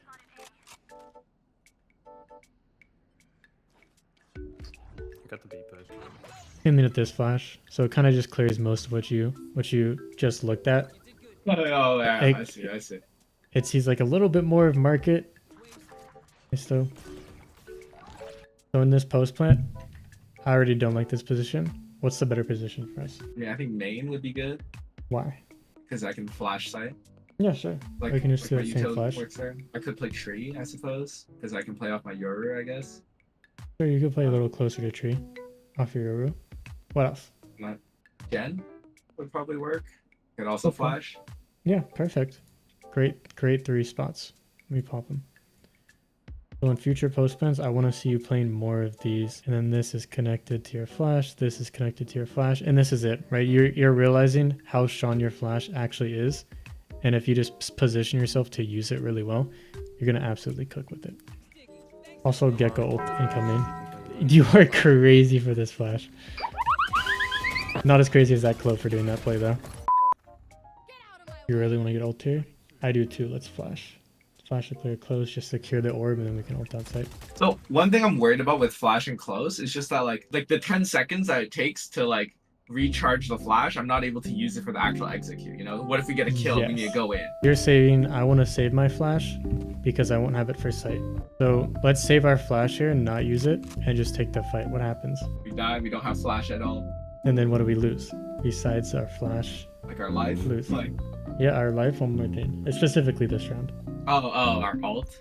Yep, 100%. I see. Oh yeah, because I can always flash and then use the ult to entry instead of. Yes, and this is mainly just because you're not using anything, right? Like if you ask your teammate to flash, or like your teammates have been flashing here, it'd be fine. But nothing being used for this is really scary. If these guys just haven't fought main, this is an example of just like, if they did this, our play would look really bad, but because they don't do it, it looks fine. So I kind of would like to see you going up here and just try to set up for a support flash. Because what I'm seeing a lot is like your entries are going in and they don't have any initiator util to support them. Yeah. And so this is kind of like the other stuff, like this stuff where you just position yourself to use the utility. You just know this spot and you're just like, yeah, I'm just gonna fucking sit here and throw my shit once my team's ready. Also, one's definitely suspicious here. Oh, not our toes. I mean, you could be a little cringe here and just learn some lineups for a Gecko right quick. I'm thinking 2 would be good. Yeah. Wait, this might as well be the easiest lineup I've ever seen in my goddamn... Oh, that's for hell. Wait, does that clear... Oh, okay, that just happened. That's trash. So maybe we like sit here, wait for our duelist to kind of come up a little, and we throw this, and we throw this flash. But actually hit it over. And now this will come out with this. For me, I feel like it's really hard to coordinate the team because most of the time, either my team is going too fast or too slow. Yeah, that makes sense. Like with this team, you wouldn't probably do this molly because your jet's just running it down. So it's more like you need to read into your team's pacing to understand what kind of util you can do to support.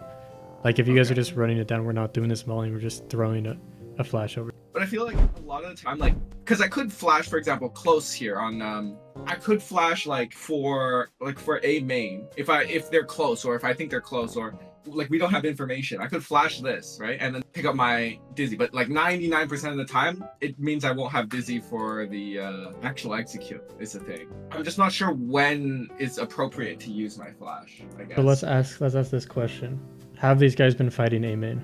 No. Should we use flash close A main? No. There you go. So everything you're talking about is literally just adapting.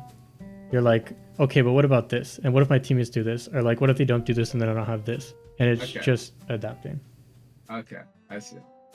We don't use flash close because we don't fight close. Or because our Omen flash is close. We don't do this molly because our jet goes in too fast. We just flash for a jet. Very late flash. Across. Out. So a lot of these positions, like I literally just want to see like every time you do a main, you just try to get like ready to flash. There's a lot of delay between like my teammates ulting out now, my teammates are coming up cat, we're throwing down smokes, and like this flash coming. It's like 4 or 5 second delay. Out.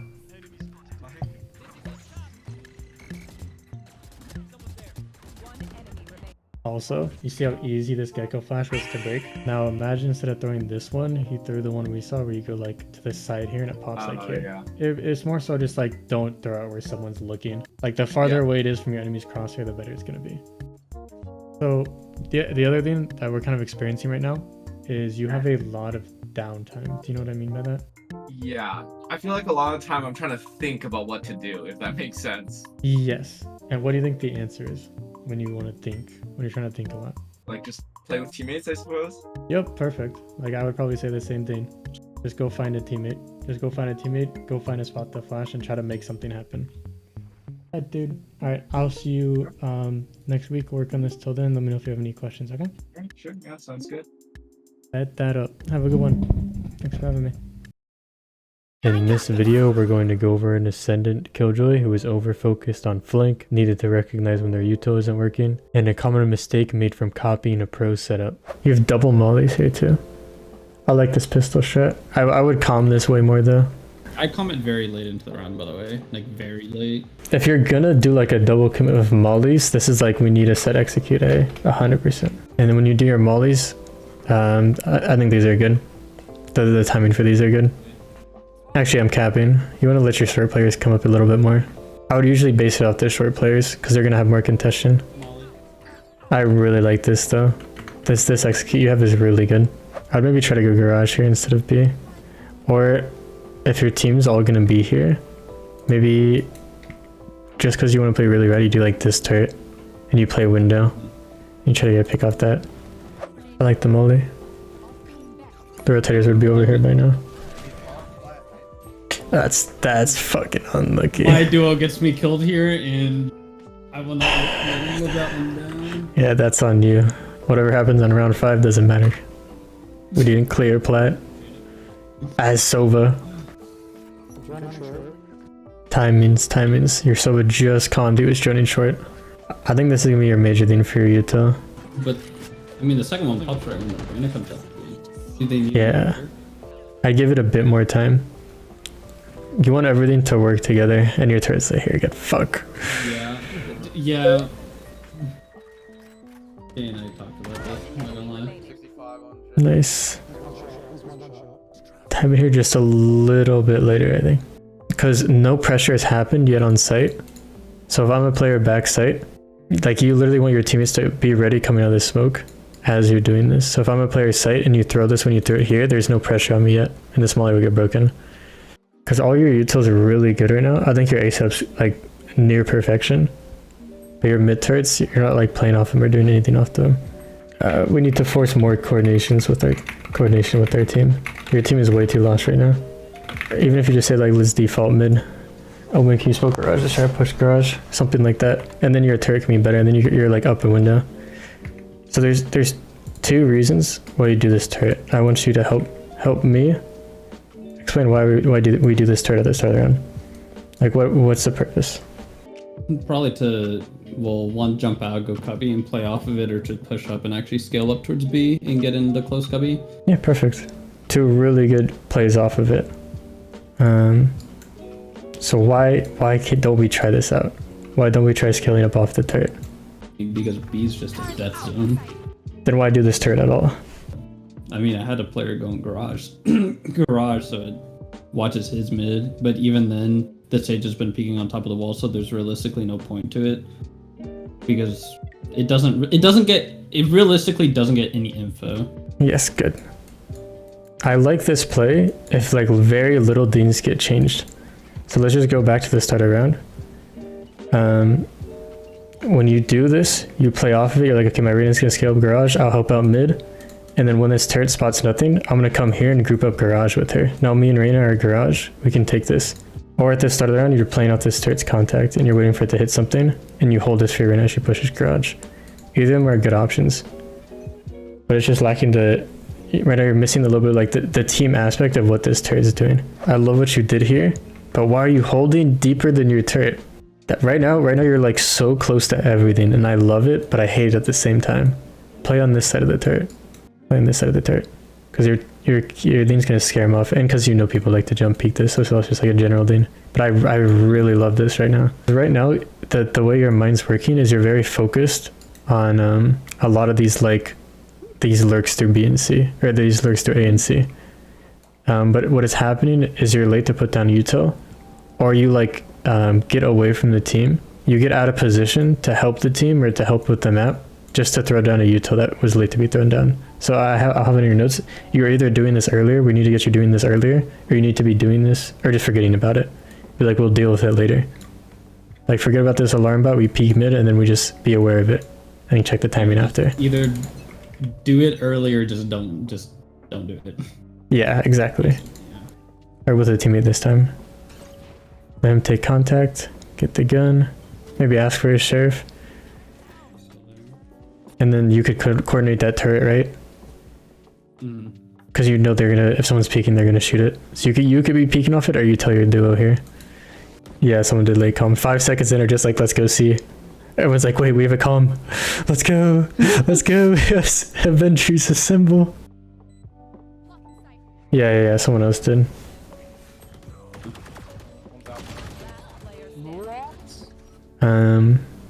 You had a turret here. It got broken. You know, there's likely going to be people garage and CT. So in your head, you're worried about 3 dangers. This situation sucks. And you can feel it because you're like, I have no space. I have to tuck behind this box. I'm kind of uncomfortable, worried about long. How do we get ourselves some more space in this situation? Telling them, calming something and just fighting one of those areas. Yes, you're beautiful. What's the area we should fight here? CT, because then we have all the backside. Yes, you're beautiful. And we have this alarm bot still. So you set yourself up for this play. I would have liked to see, especially because your Omen is right here, they just completely isolate CT. Nice though. Go swing left side. Don't ult here. Oh my gosh. No. Okay, I'm bullying you for this ult. Cause I hate when KJs do this ult. I'll do it for retakes. Well, okay. Yeah, explain it to me. I shouldn't do it in a 4v2, but yes. 4v3. Since we're up numbers, no, but like in the moment I was like, I'm just popping it real quick because who knows? No. But like, I mean, if it feels like 4v3 or like 4v4, I think it's fine. No, it's not. Because what are you trying to accomplish with this ult by doing it? They have to push you. No, they don't. They have a minute. They can just go run A. Okay, yeah, but then they have to back up, and then they have to re-execute. And they just used a bunch of util. They're down util, and now they have less util to hit. But aren't they outside already? No. Aren't they pushing through sight? Didn't your Omen just get shot by someone before you popped this ult?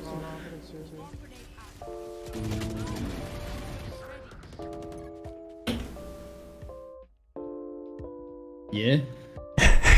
But I mean, they would still have to push me though. They would still have to push you, but then the ult's not gonna matter.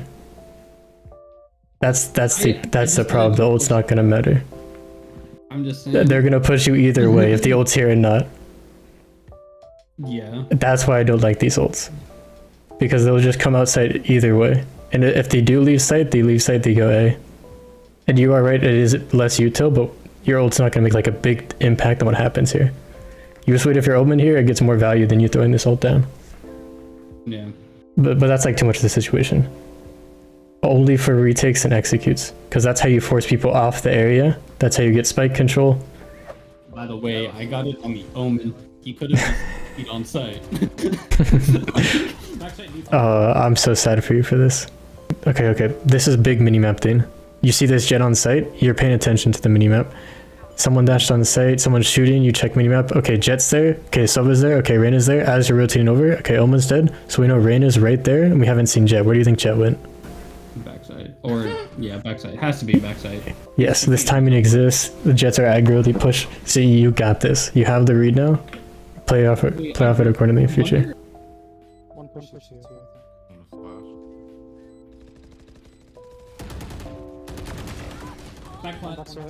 Not pretty good. The only thing I can say is maybe waiting for like other contact to happen instead of being the first person. Like wait for your Reyna to flash out spawn, or wait for your Omen to make contact before you start to take these angles. I'd like to see you switch up these setups more. I would only really keep these setups going if they're working really well and like the team's playing off them. Like just because you have no one C here, I would just, and you have someone B, I would just switch up. Yeah, exactly. Thank you for having me again. Best of luck out there. Immortal 2, beat your duo. Hope you enjoyed the video. Here's the results from this session and the session summary. How's it going, all you hard stuck one tricks? Today we're going to be doing a new type of video I like to call a self-VOD review.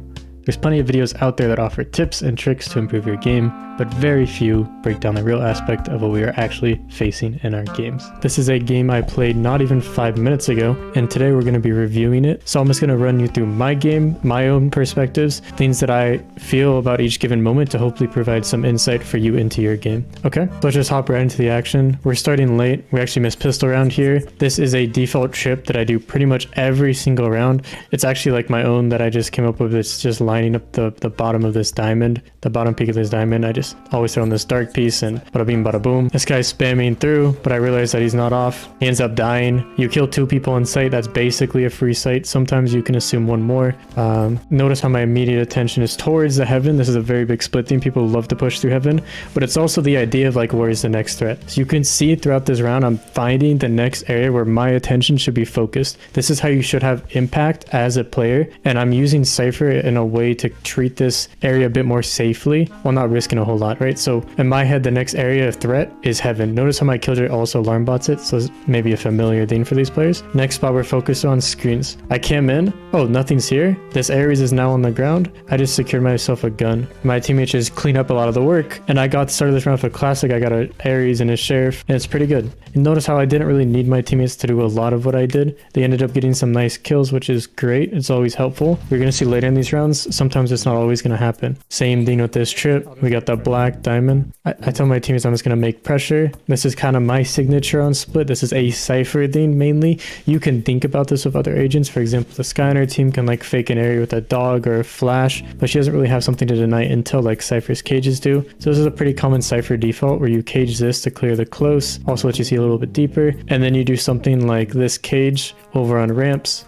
to block off their sightline. So you can look on the minimap here and see that's blocked off. So we're just trying to see if something pops up. Raze pops up, try to grab the camera before she shot it, and our Reyna gets one on B. My head works as we get a kill somewhere after a default, we're pushing that area. My Asher's brain does not work that way, so she dies alone. Still going towards B. We're just trying to get on site. Reyna ends up dying too. He called 130 on that omen, so I figured if he was stupid, I would just try to spam this wall and see. You know, I give away that I'm here. I also draw attention for my two teammates in heaven. We end up killing one. I try getting the Cypher. Those, again, two people dead on site. Those were the two people we saw. We kind of knew where these other two were as well, because Sky and Raze were spotted on A. You know, being aware of this intel, again, lets you know where the threats are and where the threats aren't, which I think are really important to knowing when you can push space safely and when you can set up for stuff.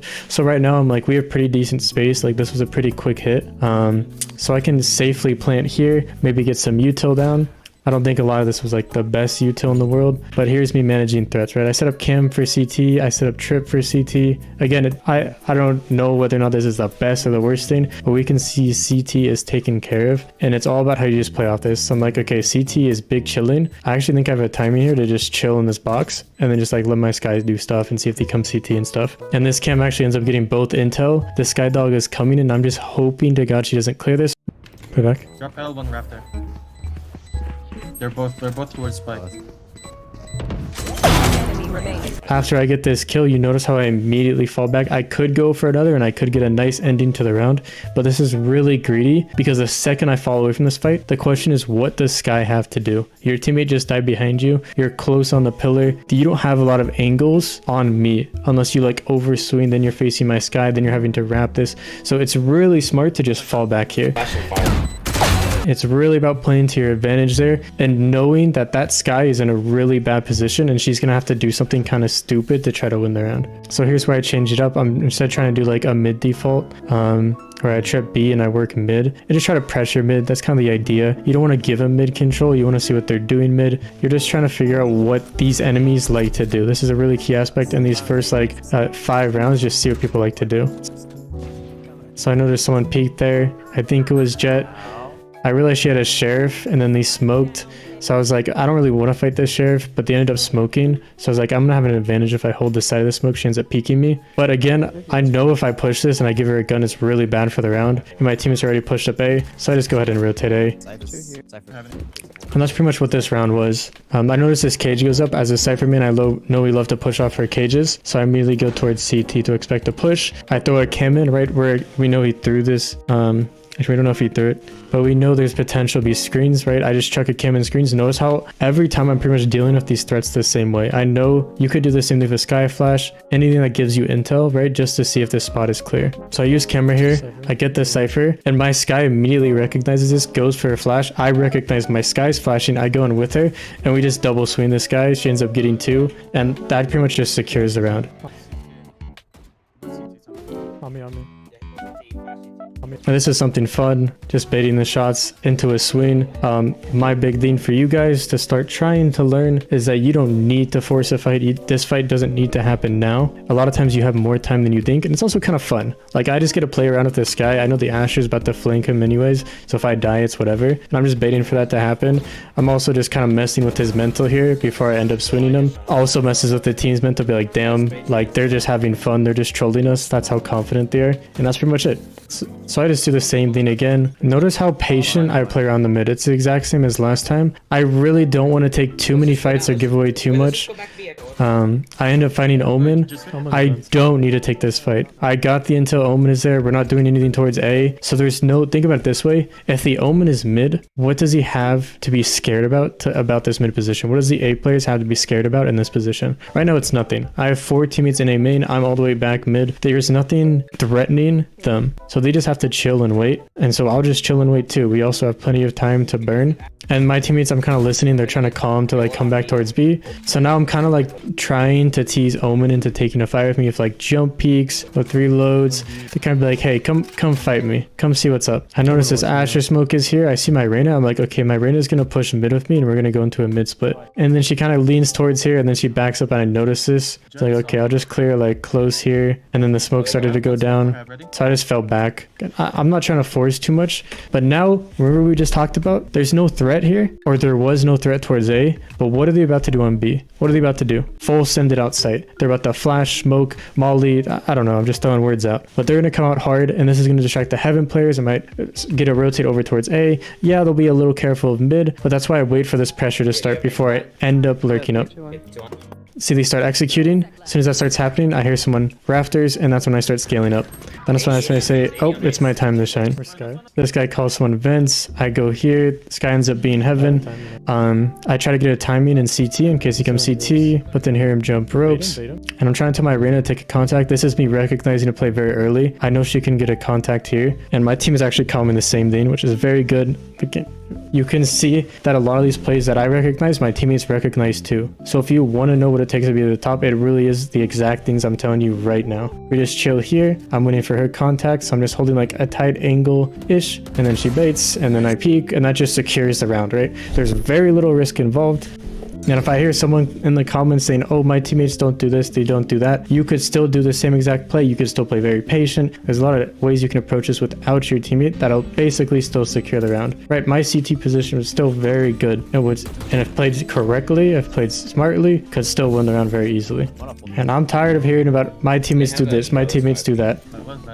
Focus on yourself. Stop worrying about them so much. Every time with this stuff, every time. So my teammates go B. This is for my Cypher mains. I trip the left side here if we're going there because of this box here, and I trip the right side if I'm lurking. It's because if they come from B main, they'll hit the trip, whereas here, if they try coming from mid, they'll hit this trip. Although this one might actually be bad. They could have jumped this, I think. We're KJ ulting here. He's calling for no one to peek. Now again, I know how to use my ability here where it gets a lot of value. I'm worried about backside here, so I do a deeper cam. Honestly, this is dumb as hell because I'm surprised I didn't get spammed here. We end up getting Cypher. I'm trying to get shots off this Seeker. I hear where this guy's shooting like back of a mate. So I'm just trying to tap. There's even one Heaven too. I'm just having fun. Now I'm kind of baiting for my Reyna. She kills him. That's Heaven clear. Now the next starts CT. Yeah, up Heaven. Oh, this is something really cool I want to show you guys. It's just a different approach. It's really about how we approach our fights after that first engagement that I think transforms a like good player into a great player. So right, first contact is made. What are we gonna do? What do players usually do off first contact? Are they trying to swing to get the fight, right? It's 1v5, or are they gonna just play back? Now a lot of times someone's gonna push, someone's gonna try to take the angle. So I just play back, right? I immediately move back if he swings into it. This is kind of an off angle that catches him off guard. And my teammates are here with me. I think me and this guy are literally like interlinked this game. Same exact thing here with the mid default. I want to get a freeze frame here. I notice one thing here, split second thing, but look at the Jet there. What do you see? Her dash is procced, which means, yeah, I could take this fight, but I already lost by camera. I don't want to lose my life and peek her. If I don't peek her, she just loses dash. So I just don't peek her. My teammates end up killing this guy, and in my brain, I instantly recognize this as, I want to get this ult. This could be such good intel right now. If we find out where these 3 other players are, think about it. Right now, we only know where 2 people are, and they're dead. I can ult that body, hold on. So I run into my cage, grab it, and also their Cypher is really smart. It instantly starts spamming me, and the results, I'm just trying to get the heck out. And then we get the intel. You can hear me kind of giggling in the background because yeah, my Sky got destroyed. I wanted to go Heaven here to play with my Reyna, and then I was in like a tricky place where I'm like, do I play with the team or do I just go solo to secure the round? And a lot of times I would suggest you just play with the team and try to help them and just fall back later. Especially if you're the type of person that's like, oh, my teammates threw this just go play with your team then. Just try to be in a decent position. But notice how I immediately try to put a trip on like one of these extremities where they can enter from, right? We're talking about threats, but really we're just talking about like entrance points. They can enter from heaven, they can enter from CT, and they can enter from like flank, garage. So the best place to put your utility as a sentinel is 9 times out of 10 places that watch these entrance points. But as long as you put something here, right? We don't have to watch flank. We literally don't. You know, there's a chance. I know there's gonna be some players be like, oh, but they can satchel over the flank trip. Oh, but they can omen TP. Okay, if they do, they do. Like, we'll just let it happen because it's gonna take an extra player to focus on. As long as you're somewhat aware of it, it's fine. And guess what? That didn't happen a single time this game. And all my times putting this trip, it happens so infrequently, way more infrequently than you could ever think. But slight tangent, we put the trip CT, try to put a cage for heaven here, I think, if I remember this round. Yeah, cage doesn't work out. Put one there instead. And here's something a little tricky. Oh my god, I'm just going to talk about balancing threats this whole VOD because that's all I'm doing really. I noticed the threat coming from heaven, the omen blind, and this is me. This is something I kind of learned recently. There's 2 entrance points, right? CT and heaven. They're coming from heaven very, very heavily. Heavily. And if I pop this cage right now and I have a trip there, that's going to really suck if I split up the 2 people pushing up heaven to the 1 person or 2 people CT. So that's exactly what I'm going to do. But what this leads is like, oh, I want to help my teammates. Oh, I just ran into a trip, an alarm bot, and a cage. Sorry, Cypher. And then I peek out a little wider here, get the kill. Notice how I'm immediately like snapping to the next spot. It's like, this guy's dead. I'm like, okay, where's next? You can see my brain literally processing. My crosser's in La La Land. I'm like, okay, we're next. Oh, okay, I can probably watch this heaven angle. Nice, boom. We're doing such a good job of managing threats. I think that's why like this is kind of going so favorably on our side. And they're not really doing a lot of aggressive stuff back. They haven't learned how to really adapt to our play. Now this is the first mental point of the game. Well, they can't flank. They can't go through here. So what my teammates doing now are pure cockiness. Oh, you guys have that shit triple trip, like double, like a long bot. We're letting the 9-0 go to our heads. Yes, we're shitting on them, but let me tell you something. These games get flipped so easily. This game is not as winnable as you think it is when it's 9-0. It's great. It's really good. But if you start thinking that, oh, we could just play, like we just have the best setup, we're just playing, but no, we're just using our brains every single round. And we're not thinking, oh, it's 9-0. We're going to shit on these kids. We're not thinking that. So once you get overconfident in the scoreline is when the team starts, in my opinion, like falling apart, getting lazy, making more mistakes. Anyways, same default A setup here. I want to do the cage here to go up top, but then there's a raise of a satchel here. Or sorry, I raise up a judge here, so I decided not to pop it because I don't want to like playing inside of it. And then the sky ult for my sky mains out there. Video coming out for you soon. Do not do this. You know all 5 of us are A main. You know there's heavy A main pressure. Any good players will do exactly what we do here, which is just AFK. Again, with this raise nade, this raise the boombot. What are you guys doing? Seriously. Like this util is just getting wasted. Your ult is just coming. Watch this. This is like 7-8 ult points. Bye. Just like that. Bye. I looked at that sky ult. I said, what the hell is that? What is this guy doing? Damn. Wait, he's like that. But this should probably be a rotate. Raise, Sky, Omen, Cypher probably. With that Ares, you know what I mean? This should have probably been a rotate. But we end up staying, and I think you know exactly how this goes. So, not so great. Yeah, they can hide. We decided to go A with a Astro Wall this time. Same default setup. I'm instead going to be tripping ramps here just because I'm thinking someone's going to try to timing the walls and try to like push this while we're pushing outside. And I don't have to be super perfect with that trip placement because of that, I don't think. Try to get this Omen here. Catch the TP. Immediately think about where he could TP. Let me turn this down a little again, my bad. And I forgot that the Astral didn't cover, and I was just in a really awkward spot here. I didn't know what to do. I ended up exposing myself to CT. Really bad play. Now it's 2v3, and we didn't plant for heaven like we should have because of Astral, and then we lose the round. Here I'm doing something different. I wanted to lurk mid off the KJ ult. Now they're making a lot of pressure here. Sky ult, KJ ult.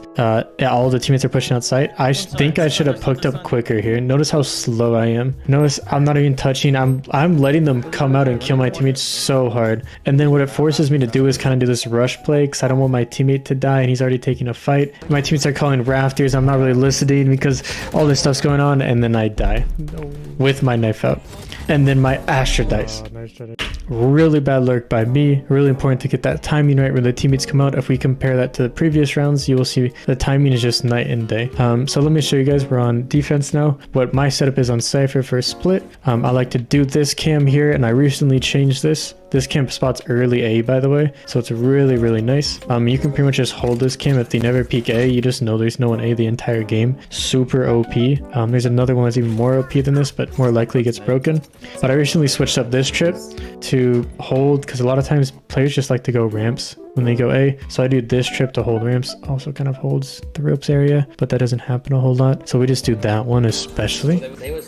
And I do a cage there just to commit. Then I'm like, they're probably not going to come here. Like, this is just my experience so far. Is a lot of times teams just don't come here, and I'll just throw this cage. I like to throw the cage here where I'm looking, or I can just throw it there later in the round. If not, I have a cage for retake, right? Which could be really nice. So I'm kind of letting the round play out before I throw my cage. And this is also one of the ways we throw, is something like my setup's doing its job on A. I don't really need someone to peek, but I'm just gonna let my teammate peek anyways, because I don't want to disrupt it too much. She breaks the camera, she leaves. I just hold the camera till I spot something. Nothing's being spotted, and then they end up going B A, and they end up going B. I actually forgot to grab my camera here to my Cypher mains. Don't forget that. He got Spike on site. I see Raze, I see Jet, I see Sky. So I think I have a good timing here, and I do. I run up.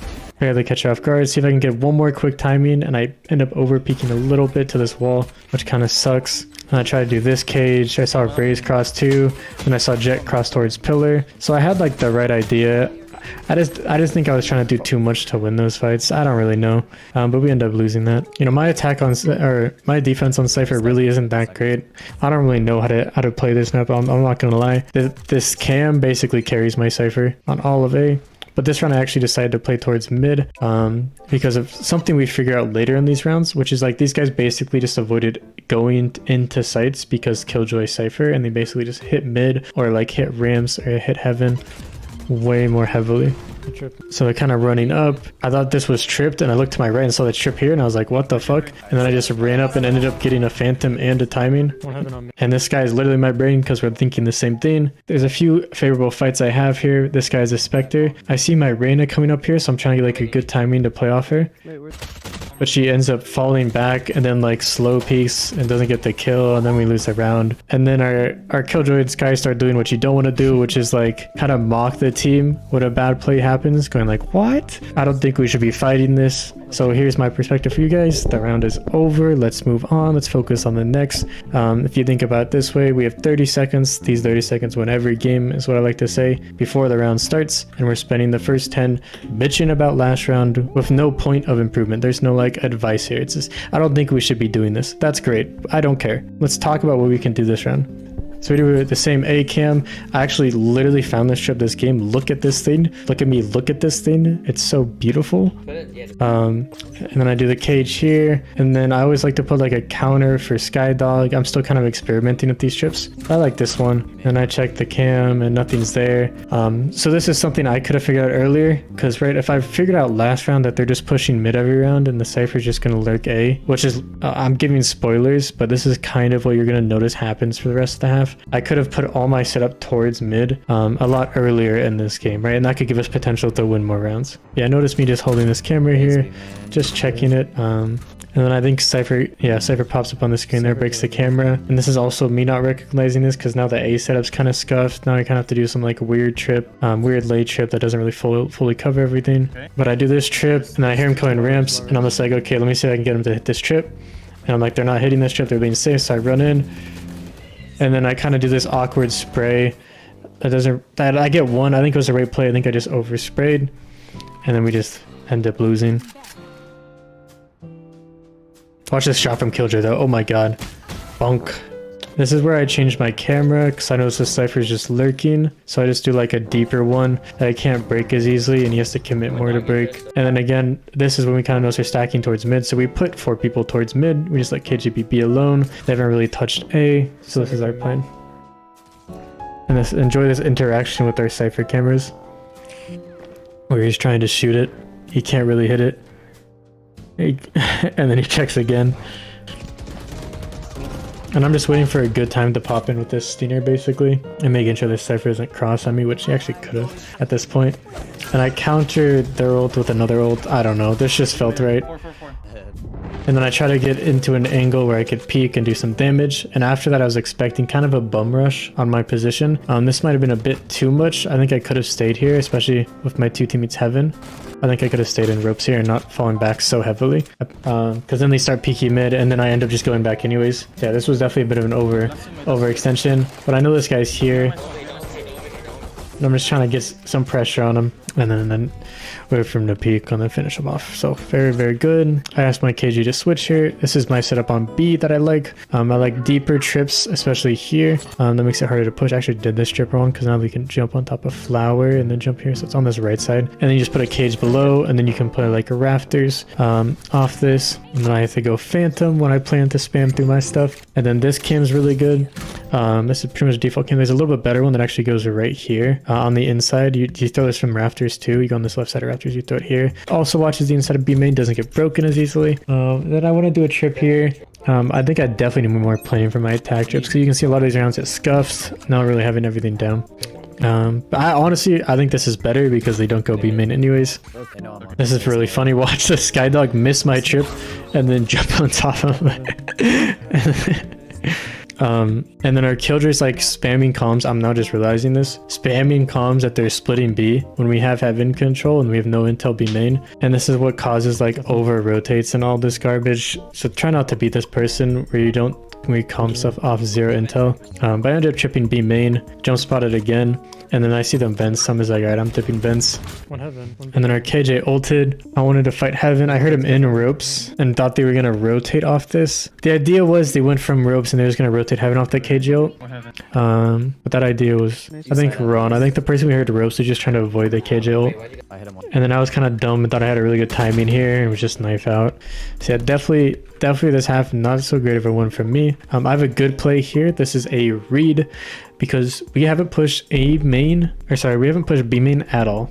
You know, I mainly have Cypher spotting. I noticed he go towards mid a lot. So I just told, you know, it's an eco, let's just do something stupid. I tell my Sky right about here to push B main with me. And me and her just go together, clear the early peak. And now we have a nice little timing to go through. All that we have to do is push through this quick enough before they basically demolish mid.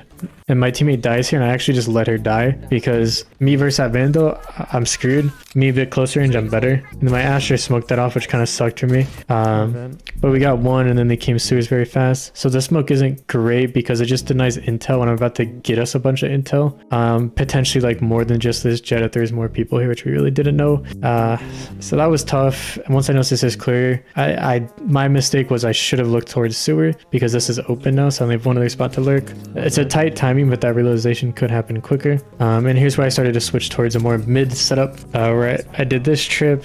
This trip wasn't good, and I actually knew this wasn't good when I threw it down, but I didn't know how to trip mid. But my idea was like basically they push into vents, they'll get hit by it. Let me find the trip for you. But then I realized that they'd raised needed like a few rounds ago into this area, so it's probably just gonna get broken. So maybe it would have been better to put a chip like more far back here, something like that. There goes my chip. I think it just got randomly broken there with gunshot, to be honest. There's Cypher on the lurk. Oh my god, here's another time I over peaked. This is so sad. Remember the time in Heaven? I had like a beautiful shot. He was knife out and I ducked behind the wall. So sad. And he wanted to fight this. Honestly, at this point, these rounds are so scuffed. I just wanted to take this fight and try to secure a kill for us because this is pretty much a 1v1, just an ego battle. So I wanted to just take it, see if we can get the Cypher and at least have a solid start for this round. Because all these rounds kind of just been out of our control. We kind of lost. I realized this gap in here. He did too, it seems. I'm just trying to spam. It's like okay. What is this Astro Wall? What in the world? I just realized this. Yeah, they come out B, our Sky ults, so I'm just knife out running. I just want to help. But they clean up everyone. Actually, really good Sky ult. I call the Lurker. This is going to be a new theme we're about to introduce to you guys, and that is knowing when someone is going to run out of an area and just spamming the hell through the smoke. So Cypher gets spotted in this corner. He really only has one option, and that's like to run out of the corner if he's going to be, or he tucks. So I'm free to just spam this, and he ends up just running into the spam. So great. I think it's really important to think through the enemy's mind as well of what they're going to do in that position. This is very much game sense, but it's something that I want more players to start to establish, is thinking through through the enemy's heads and what they even like what you would do in that position, what you would try to do, or what you see enemies do in the past. Here I do kind of what I talked about actually. I do like 2 more back trips, and I wanted to fight this Cypher here because I was like, he's been lurking here every time. If he comes here again, I'm just gonna swing from here off my camera while he's trying to shoot it and just shit on him. But then he doesn't come here and they end up going B. But because of this, I was gonna go for a flank, but then the Cypher ulted, so I decided not to. Honestly, probably for the best, because like they're already in heaven. And then I was worried here they were gonna go vents actually, so I had no idea where they were. And then I saw his ult and like literally, oh, this is the Killjoy this time, but whatever, I'll give it to the Killjoy. Like the thoughts in this game and these comms are very much strong. Like knowing what your enemy has to potentially win this round and knowing how to counter is such a strong mindset to have. So if he had bomb here, he just TP's A, gets a free plant, they can like aggro screens or TP up heaven and try to get one of the rotators. And that's how we can isolate fights really strong. But he ends up not having bomb, and I don't really see it in the minimap when my Reyna comes out here, but I just realized that like the voice line went through, that the spike was mid, so I don't even know. And then he ends up just going like CT. My teammates played this pretty damn smart. So I'm pretty much out of the play for that one. And here I'm like, okay, we're kind of back in this game. Our mental's kind of reestablished. You know, we're back on match points. We kind of just have to play smart for 1 round, 2 rounds at most, and we win this game. So I'm doing the same exact thing here. This guy does a flash again. This dog's coming, and this is again my bad. You can see I'm starting to realize my defense weakness is like my setups are never set up, and I think I'm a bit too greedy with like withholding them and stuff, because like I should have a trip behind me here and like ready to play back off of it in case they use something. So I'm like mid fight here trying to put down these trips, trying to put down this cage, and then they just kind of get wasted. Like both these pieces of util get wasted. But here comes the Sky ult. I mean, a bit better than last time to the Sky. A little bit better ult. But like, what are you gonna do off of it? You're gonna push heaven through a smoke in a cage, or you're gonna push out sight with it. And here comes the cages. I'm a Cypher main, and you can already tell what I'm doing. I'm unloading my whole mag into these cages because I know he's trying to push into these cages. There's no other purpose for these, and there's 2 free kills. And then another guy pushed through, so my bad. I should have spammed 2 mags into there. But then this is the last guy. I'll talk about this one more time because this is my teammates mostly. Notice this, specifically my Sky and Killjoy getting into really strong positions and giving out really strong comms just to secure this round. So my Killjoy saying like it can't be B. My turret has heaven, right? Her turret has heaven contact. It's not up. We're gonna fight it. He's gonna go back. So here's our Killjoy kind of saying that. And then our Sky plays like super passive towards CT because everyone here, notice how insanely passive these plays are. Everyone here is just playing super passive because he has to make a play. 3v1, he has to make a play. And as long as you just play super patiently, he's gonna half clear or not clear something, or he just can't clear it perfectly, and you're just dead. And then he just comes CT and we win. So I just wanted to go over that game. I wanted to talk about some mental stuff. This is like a new idea I had because I want to get more videos out. So let me know what you think of this formatting in the comments below. Be sure to like, comment, subscribe, all that jazz for new videos pretty much every day, right? Much love and stay safe out there. What's going on, Ranked Demons? I'm your coach, Slayerkey. Today we're looking at the #1 Radiant currently on the leaderboard, Mr. Twitch Spoke. Right now he's chilling at a 70% win rate, playing Yoru Neon Haven. You guys really liked when I did this before. Today we're going to look at what does this player do that's so different than every other player, and what things can we take away from their gameplay. So let's go ahead and hop in. First up, we got Waylay on Bind, reversing a pretty hyper-aggressive comp. Raze, Yoru, Gecko, they're going to be coming fast on top of us, inside of us, so we got to be ready for it. We're playing short. This is pretty much the default position for a lot of duelists. Our Reyna is solo swinging showers because that's what Reynas do. Absolute idiots, buffoons, imbeciles, synonym. This is one thing I talked to a student about recently, which is interesting, and it's just like having a different approach for space. So like it's pistol, you're just trying to find out if they're there. How do you safely get intel without like risking your life? Is it just peeking short? He doesn't hear anything, he jump spots it, grabs the intel, and then just jiggles it a few times. He also does this close to the wall, so it's a little bit safer for him, and he doesn't get hit with angle advantage. Doing a thing. Okay, then he pops this, maybe looking for a TP play here. Bye bye. Misses the TP play a little bit late. One thing that's not so great about these streamers, Valorant, for the love of everything, please give us the replay system where it does code so I could just watch this in game. But like, it's so hard to see the stuff on the minimap with these streamers. Let me lock back in. 2 of his teammates die. And at this point, he makes the smart decision of just F it, we ball, just running. I see a lot of players start like shift walking. They shift walk the entire time. It's important to recognize, oh, we can kind of see it here. Hold on. We can kind of see it here. There's 2 players here. His teammates are fighting. You need to just rotate and be there now. When you're this lurk position, you just need to get there. 60 raised. Notice how far he runs here, all the way up to this position. And this actually gets him in a decent timing when before he was kind of scuffed. Hit 60. Kills one, immediately gets an off angle. I don't know if this is a tip worth mentioning, but when he drops, he does a shot. This Raze ends up TPing. This is a pretty tough post plan, I'm not gonna lie. A lot of times here, they're gonna take more aggressive space. This could be a tap here.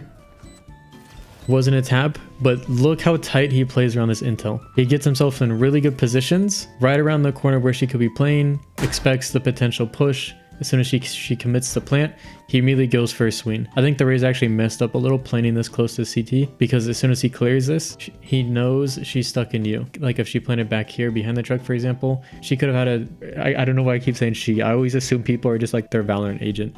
So I'm just gonna keep doing it. So she could be here, she could be here, or she could even go back short. So she has a lot more options to play around, but now she's basically limited to you. So if he clears you, he sees nothing here, he sees nothing here. He had her contain a new hole. She actually peeks and takes the fight here, gets a good angle on us, just wins that fight. Before we continue, I need to clarify that these are my arms and not boobs. Also, if you're interested in improving, I'm now looking for dedicated players to join my 6-week coaching program. This is where you'll finally understand what's holding you back and get real results like this. Or check out the all-in-one improvement system with everything you need to start improving now and forever. Remains excluded. Visit Slayerkey.com if this sounds like something for you. Otherwise, enjoy the video. Just a bot. Like that guy was a little bot murderer. Like look at how he played that. Not let him win. Alright, we lose pistol here and we buy abilities. I'm sure if you're a low mid elo player, you've heard me tell you never to buy abilities on second round and you're like, what the hell, Slayer? What is going on? And to be honest, I have no reason. I think it's just they save the abilities and they use them if they need to. I'm a big fan of Sheriff on second round. Sheriff Bandit second round is really nice. But we don't do that here. So let's see if we end up using the abilities. Uses TP. Again, use TP equals aggression on Waylay. You should follow this formula anytime you do this. So we do this, get nothing. We throw stun, fall back. LOL, bad util usage. I would honestly say Sheriff or Bandit wins these fights. I'm just saying we spent, I would, about the same amount of money. And I'm thinking if we had a Bandit here against this Gecko with our TP, it would have done a hell of a lot more than a dinky little classic. I'm just saying, comments, agree with me, disagree with me. I think we could have cooked a lot more. But anyways, now that we kind of covered the basics, we're going to start seeing a lot of patterns. Like he's going to do the same exact jump peek, jiggle on short. Again, just how you approach the space is very formulaic when you get to the top lobbies, because there's a certain way to approach space where it removes risk. He's literally doing the same exact TP play again. Obviously, he's very comfortable with this. And we haven't seen every player on the map. There's Chamberlain. Hard to say who else. Gecko Flash just got called by your Sky. So that must be all three because he's knife out running. I'm content. He makes a column that says, I have him contained. This is basically when they are limited on the space, they have nowhere else to go. A lot of times we think lurking is a lot of pushing up here, and getting behind them, but actually just like holding this position here, or he might go a little bit deeper like up here, but just holding here basically traps them in this space. And so they're forced to go B or use the TP. If they use the TP, he goes here. So having them contained is something really nice. It's not just a binding. Another example is if you like push through short and they were all showers. So they're basically contained in this little box. They have nowhere to go unless they fight. Bobby up. All three. Chairman's last. I think when I was yapping, I missed the sound of 3 people TPing. All three. Okay, well, someone said all 3 TP'd. He does shift up a little here. I think he... Not there. Oh, he ended up finding his Reyna too. So Reyna just does Reyna things and just TPs for no reason and gets 3. And now all of a sudden has a montage clip. Reyna players, man. Anyways, we're next round and he's playing the same exact spot. Short. This is another small thing. But just like notice how he puts his TPs always right around the safe corner. So like you put it here, it's not safe. So you put it just a little bit behind this wall and it's actually safe. He did the same exact thing with his TP. He put it like right here when he went inside the TP.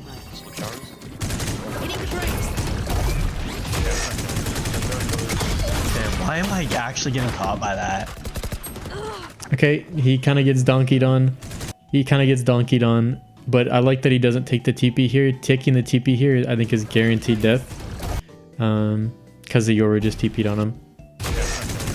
But this is what we kind of talked about on that first round. This is why we're very sketched of this, is because these guys are very explosive. But now we kind of know how they do their A execute. Yoru TP's in this corner. Raze likes to Bucky. So now we understand the game. We understand now. Be right back. And look at this. We're short again. Wow, this is perfect. Drop in a smoke. Same angle, same everything. No peeking. We're positioning for the TP. We already know he's going to do this. Nice. Slow down. Oh, so close. But look how he played that differently there. Look how he chucked that TP and then played that angle. I also really like that he immediately regroups with his team here. Especially because of how good this pressure is here. If you think about what happens when a player, you know, peeks out, shoots your teammates from the side. Holy crap, 4 people.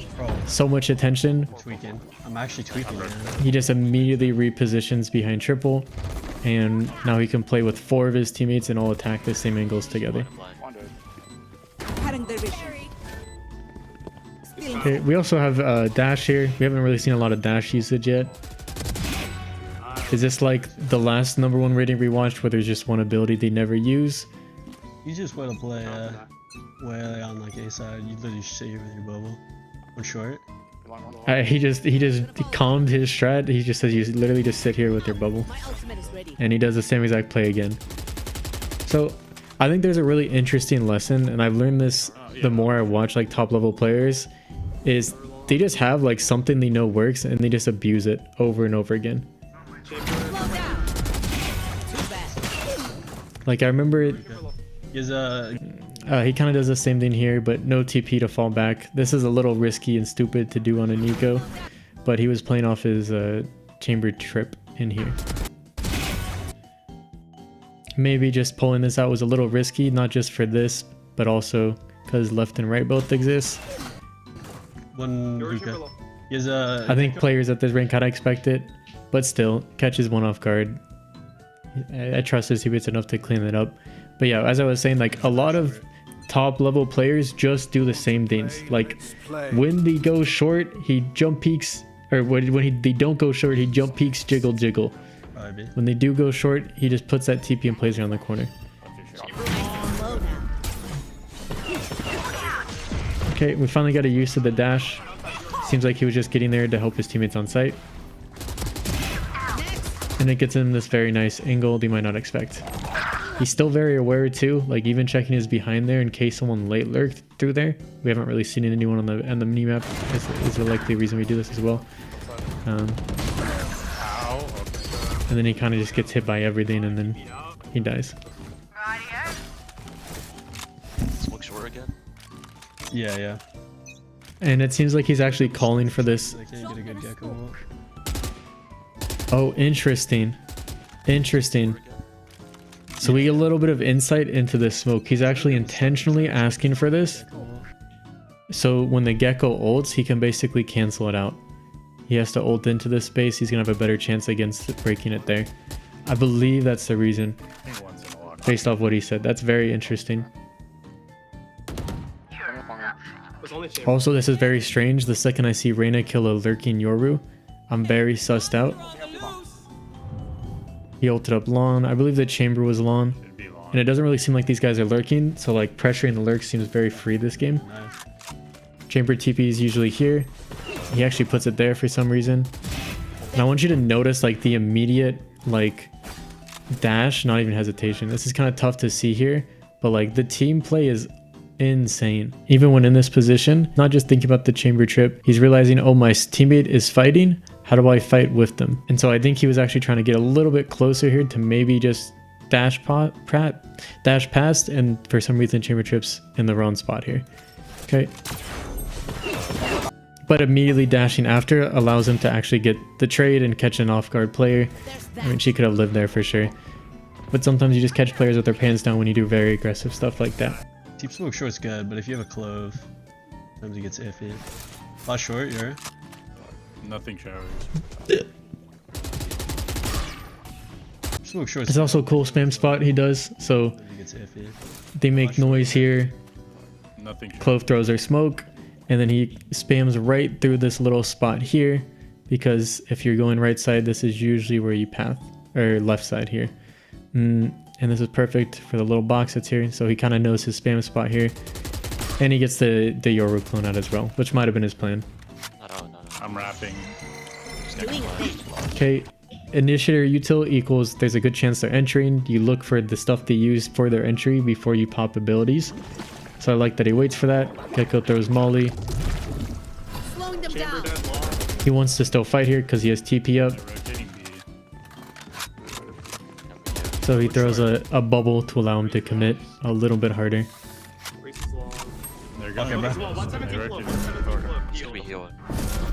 His Reyna was in position to TP with them. Oh, actually, I don't know where the... Okay, classic Reyna, literally 2 feet away from the TP when we TP. And the Sky comes with us. And where's the Reyna? Where's the Reyna? Oh, she's rotating spawn. Look at her. Look at her rotating spawn. What are these players doing, man? 0 brain cells.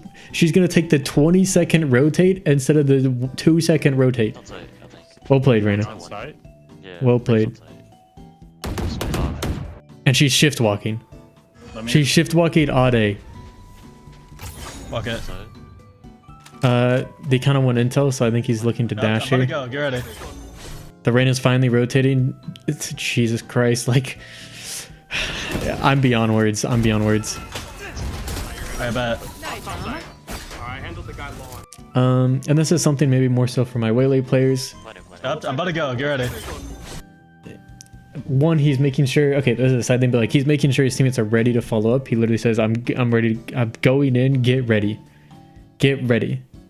Really important to have that follow-up. But also when he dashes out, when you dash in Waylay, just know who you're targeting. Know who you're targeting. So I think he just wanted to get backside here and maybe go for the person in tube. Or maybe that we knew there was one backside. And then he's immediately shorty out going for the kill. Okay, and his teammates are ready to play off of him, so it saves him from dying to that race there. Also, let's just do a quick status check. Where was the Reyna in this time? Where was the Reyna? Oh, she's just coming in from CT. W Reyna. Thank you, Reyna. Thank you, Reyna. Great play, great play. Okay, we send some showers, and you know we're doing literally the same exact short thing. When I tell you guys the approach here will not often waver. This is why. And he fights here because we lose showers control, and you kind of need a pick to even it out. So great work, Reyna, fighting on their eco round and forcing us to fight on our eco round as well. We kind of just missed our shots here.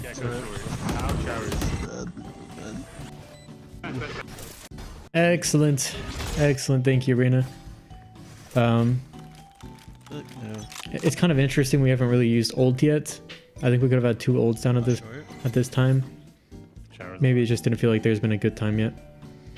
Oh, actually it looks like we're looking for one now. So when they come out, we're waiting for that same entry util. So we're gonna hear like a Gecko flash or a Yoru TP or a Ray satchel, and then we're gonna throw it. Almost guaranteed.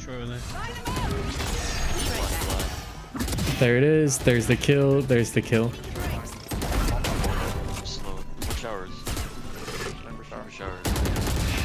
Sheesh. Crazy movement too. This jump is so awkward. Oh. Golly. Golly. Yeah, that was disgusting. Absolutely disgusting. You can see how important that waiting for that right timing is. And I love using the bubble immediately after. Bubble. Wow. I think there's something interesting here with the movement. Like, I feel like most players wouldn't move out of the smoke like this. Hold on, let's just watch it over again. Slow. 4 showers. Like, I think how he peeks out of the smoke, he peeks out with W, and then he strafes to the right and then to the left. I think he does some weird movement intentionally here just to throw off this chamber. And then I think most players would also brain dead, just like go here after. But he's very intentional with like, I'm doing a single dash on top of truck and then playing the off angle on truck. I feel like this catches players off guard like crazy too. There's a lot of like very small intentional approach to this space that we can see makes a massive difference. Massive. Too short. Also, if you guys want to see me butt naked, subscribe right now. Subscribe right now. Only subscribers get to see it. No. I'm not going to commentate. He did the same exact thing he's done every single time. We have showers. We pretty much know his plan exactly. Honestly, I think he just rushes the shots here. I think when there's a moving player, you'd be better off like moving and then adjusting instead of going for a spray, because the movement's just so tough and the spray in this game is so butt cheeks. We're switched over to attack now. We got a shorty buy. I'm assuming we're either going over truck or into you. We get early aggression. We spot a close player. So, I mean, that just makes sense. You just dash on someone. I think an important part of this role is to play second contact. Let someone else get the intel, like Dum Dum Reyna, who's just going to take fights everywhere, doesn't care. She's going to give us free intel, and then we can just dash on someone. Also important to recognize like why this Yoru is here already. It's because he probably had TP set up, and he's going to be here early every time. So sometimes you're going to see teammates kind of adapt to this. We just like 5-man A, but you might see teammates do more defaulty stuff, or we do rotates a lot just to kind of bait out the Yoru TP. This only really matters when we start to throw, when we start to lose rounds, I should say. 94 on Yoru. TP out. 2 TP. It's gonna be 2. Also very intentional with this dash to get on top of this box. It's interesting we drop off here. I wonder if it was just because lawn was exposed or because of another reason. Like maybe we don't like that CT angle. We're still missing one here, it seems. He assumes he's elbow and he's right. That's a very nice read. And this play is almost impossible to lose if you play off the drop in hookah. This is the god play. Nice. Oh, except with the Yoru TPs, it's a little more difficult. I wonder if we had a read on the gecko or if we heard sound. It's tough to say. Okay, Reza's doing her same nade here. And how are you not peeking? it's a Reyna main. It's a Reyna main. She's baiting, bro. She probably reloaded. She did reload. She probably, yep, she 100% shot 3 bullets and then reloaded because these players have 0 brain. She's insta flashing short before she's even ready to peek. The insta break it, she throws another flash. Her Sky's dogging and she, oh my god. Oh my. How are you not peeking? Never mind, she didn't shoot a single bullet. She wasn't reloading. She was just doing nothing. Lol, and backside. Nice. In my chamber. And yours gonna be here. Dumb teammate, dumb teammate. Absolute idiot. Don't play Reyna unless you have 0 brain. Yeah, and I can slow if they're close. Here's something interesting. You can tell he's adjusting. Let's just go heavy red side short. They're like knitting. He's adjusting their short because he doesn't want to make it where they're conditioned to like not come out short. So he's saying everyone go right side because she always nades left side. This will help your initiator not get naded by this. If you watch my utility usage video, I don't know if it's out by now, but this is one of the things we talked about. This is the counter he creates for it. And then he also creates a different play for close, to throw slow. 4 Do we go over truck? Oh, we go all the way to showers. Don't we leave? They did stack A. We did get absolutely donkeyed on short showers. But we do not falter. We're back A short again. This time we got a Bucky. Jimmer's 1 HP. Oh, so close. It does seem like a lot of our play and attack revolves around just jumping on someone. Back in a flash.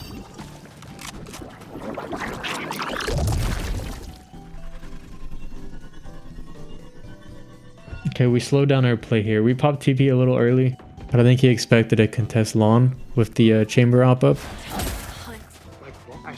Back in a flash. Oh, actually, chamber just got spotted. Maybe there's another reason for this TP, but we definitely spotted. We were definitely throw it a little bit earlier than usual.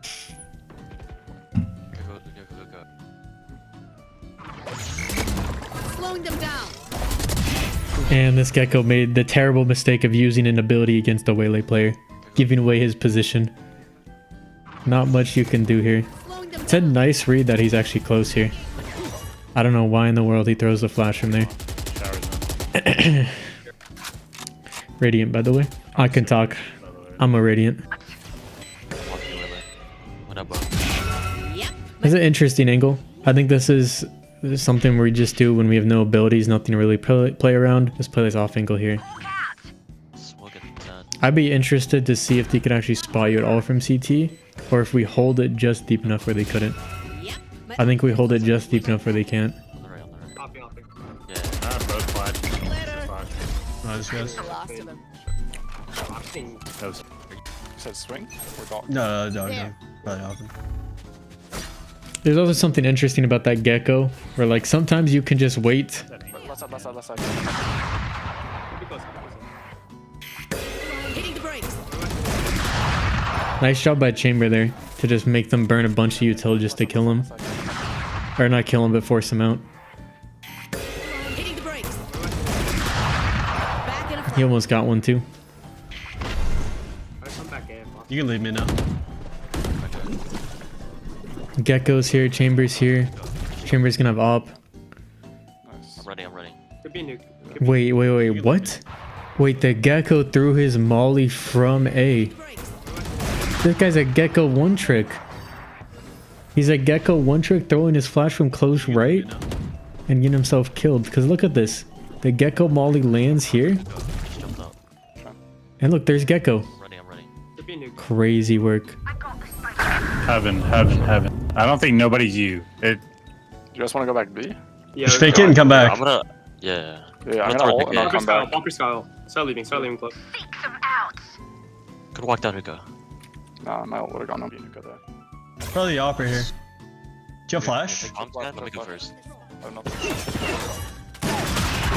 Insane work. Insane work. Spawn. Oh, and they're spawn already. Both come out. Nice. Must be the Yoru TP. Both. Fuck, bro. I thought I had time. I thought they would have been, on out. Too long. These guys fast rotated here. I wonder if they did have someone like peeking deep. Because this is insane. They kind of did this fake strat, but like when they do come out the site, there's still 2 here and 2 already CT. Probably the opera here. Oh, we can actually see these sky ults. No, like they're already off A. Someone must have had a read at somewhere. At some point. One backside. But yeah, just using the dash to entry there. I think there's something interesting if like, I don't feel like a lot of these fights were very aim labs focused. I always like to emphasize that like, a lot of this game is not aim priority. A lot of these fights aren't really won purely by aim. There's a lot of really strong tactics behind everything he's doing. You get bomb? One TP'd here. Pops TP, walks up here. Instantly chucks bubble. Man, that bubble's so good, man. That bubble's so broken, man.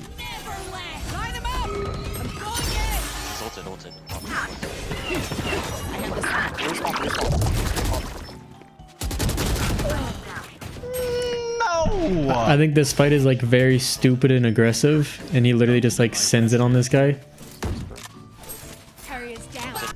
I feel like we don't hear TP either. Stuns have been like S tier this game. Oh, okay, the Gecko was just in hookah this whole time. I thought someone went hookah. What is going on? But anyways, he tries to ult to like help his clove, I guess. And then he tries dashing on her, but the Gecko threw a molly. And at this point, you just have to fight. So this fight was really stupid and aggressive, but you kind of just need it. Like, it's 2v4. You just need to take this fight and take the gamble. No! Fuck! That's a battle. That's a battle. The ult was really tough without him being play off of it. It was all around his clove.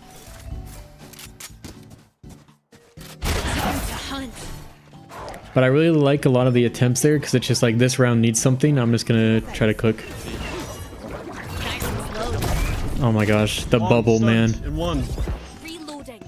The bubble's so good. Wait, how is the... Okay, the gecko died. Oh, wait, this angle is actually really cool with the Bucky too. Look at this angle he gets himself into off the smoke. If he came out there, they were so dead. There's one. I'm Two of these. right or no? No, I didn't see that. One flash. Oh, it's gonna be really tough. He's gotta go crazy here. Oh wait. Two? How did this Sky die there? Where's the Sky plane? Man, that's a little unlucky. A two? This guy must have been playing inside tube. He makes the calm for them to default. Attack definitely seems a lot more different and not as formulaic. I think he still has a certain approach to space, but it seems a lot more adaptive on attack. He's top truck on A. I'm dead here. I can flash him if you want. Wait. Yeah.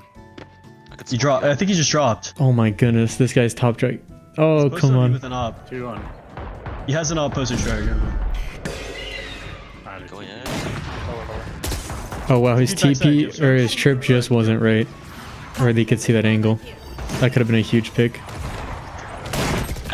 Two bench. You want it to be? Nice. Nice. Holy crap.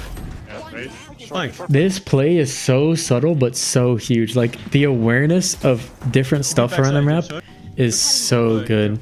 Getting this clove here was huge. That's great. We maybe could have TP'd back here, but instead he's actually like playing off these players going up for him to go in. It's like they naded and flash. He waits the last second and then he goes into the smoke. And that's what gets him the chamber for free. It might even make the raise double back here, because I think he was trying to get the raise too after the kill. But it made her double back, which means her Yoru was less supported. Like that's such a subtle thing. So subtle. He's so patient too with this angle. I respect it, man. I like. Okay, I say as he does exactly the opposite, and then the gecko 1v4 clutches. Well, I take back everything I said. That's so annoying. But that's really all it takes. You know what? It's a lesson that no matter what rank you are, no matter how good you play, that you can still make these mistakes. There's no reason for him to take this fight. He takes it anyways. Nice wide swing by the gecko against this. That's what throws off his cross replacement, by the way. If you're ever curious why this fight like this.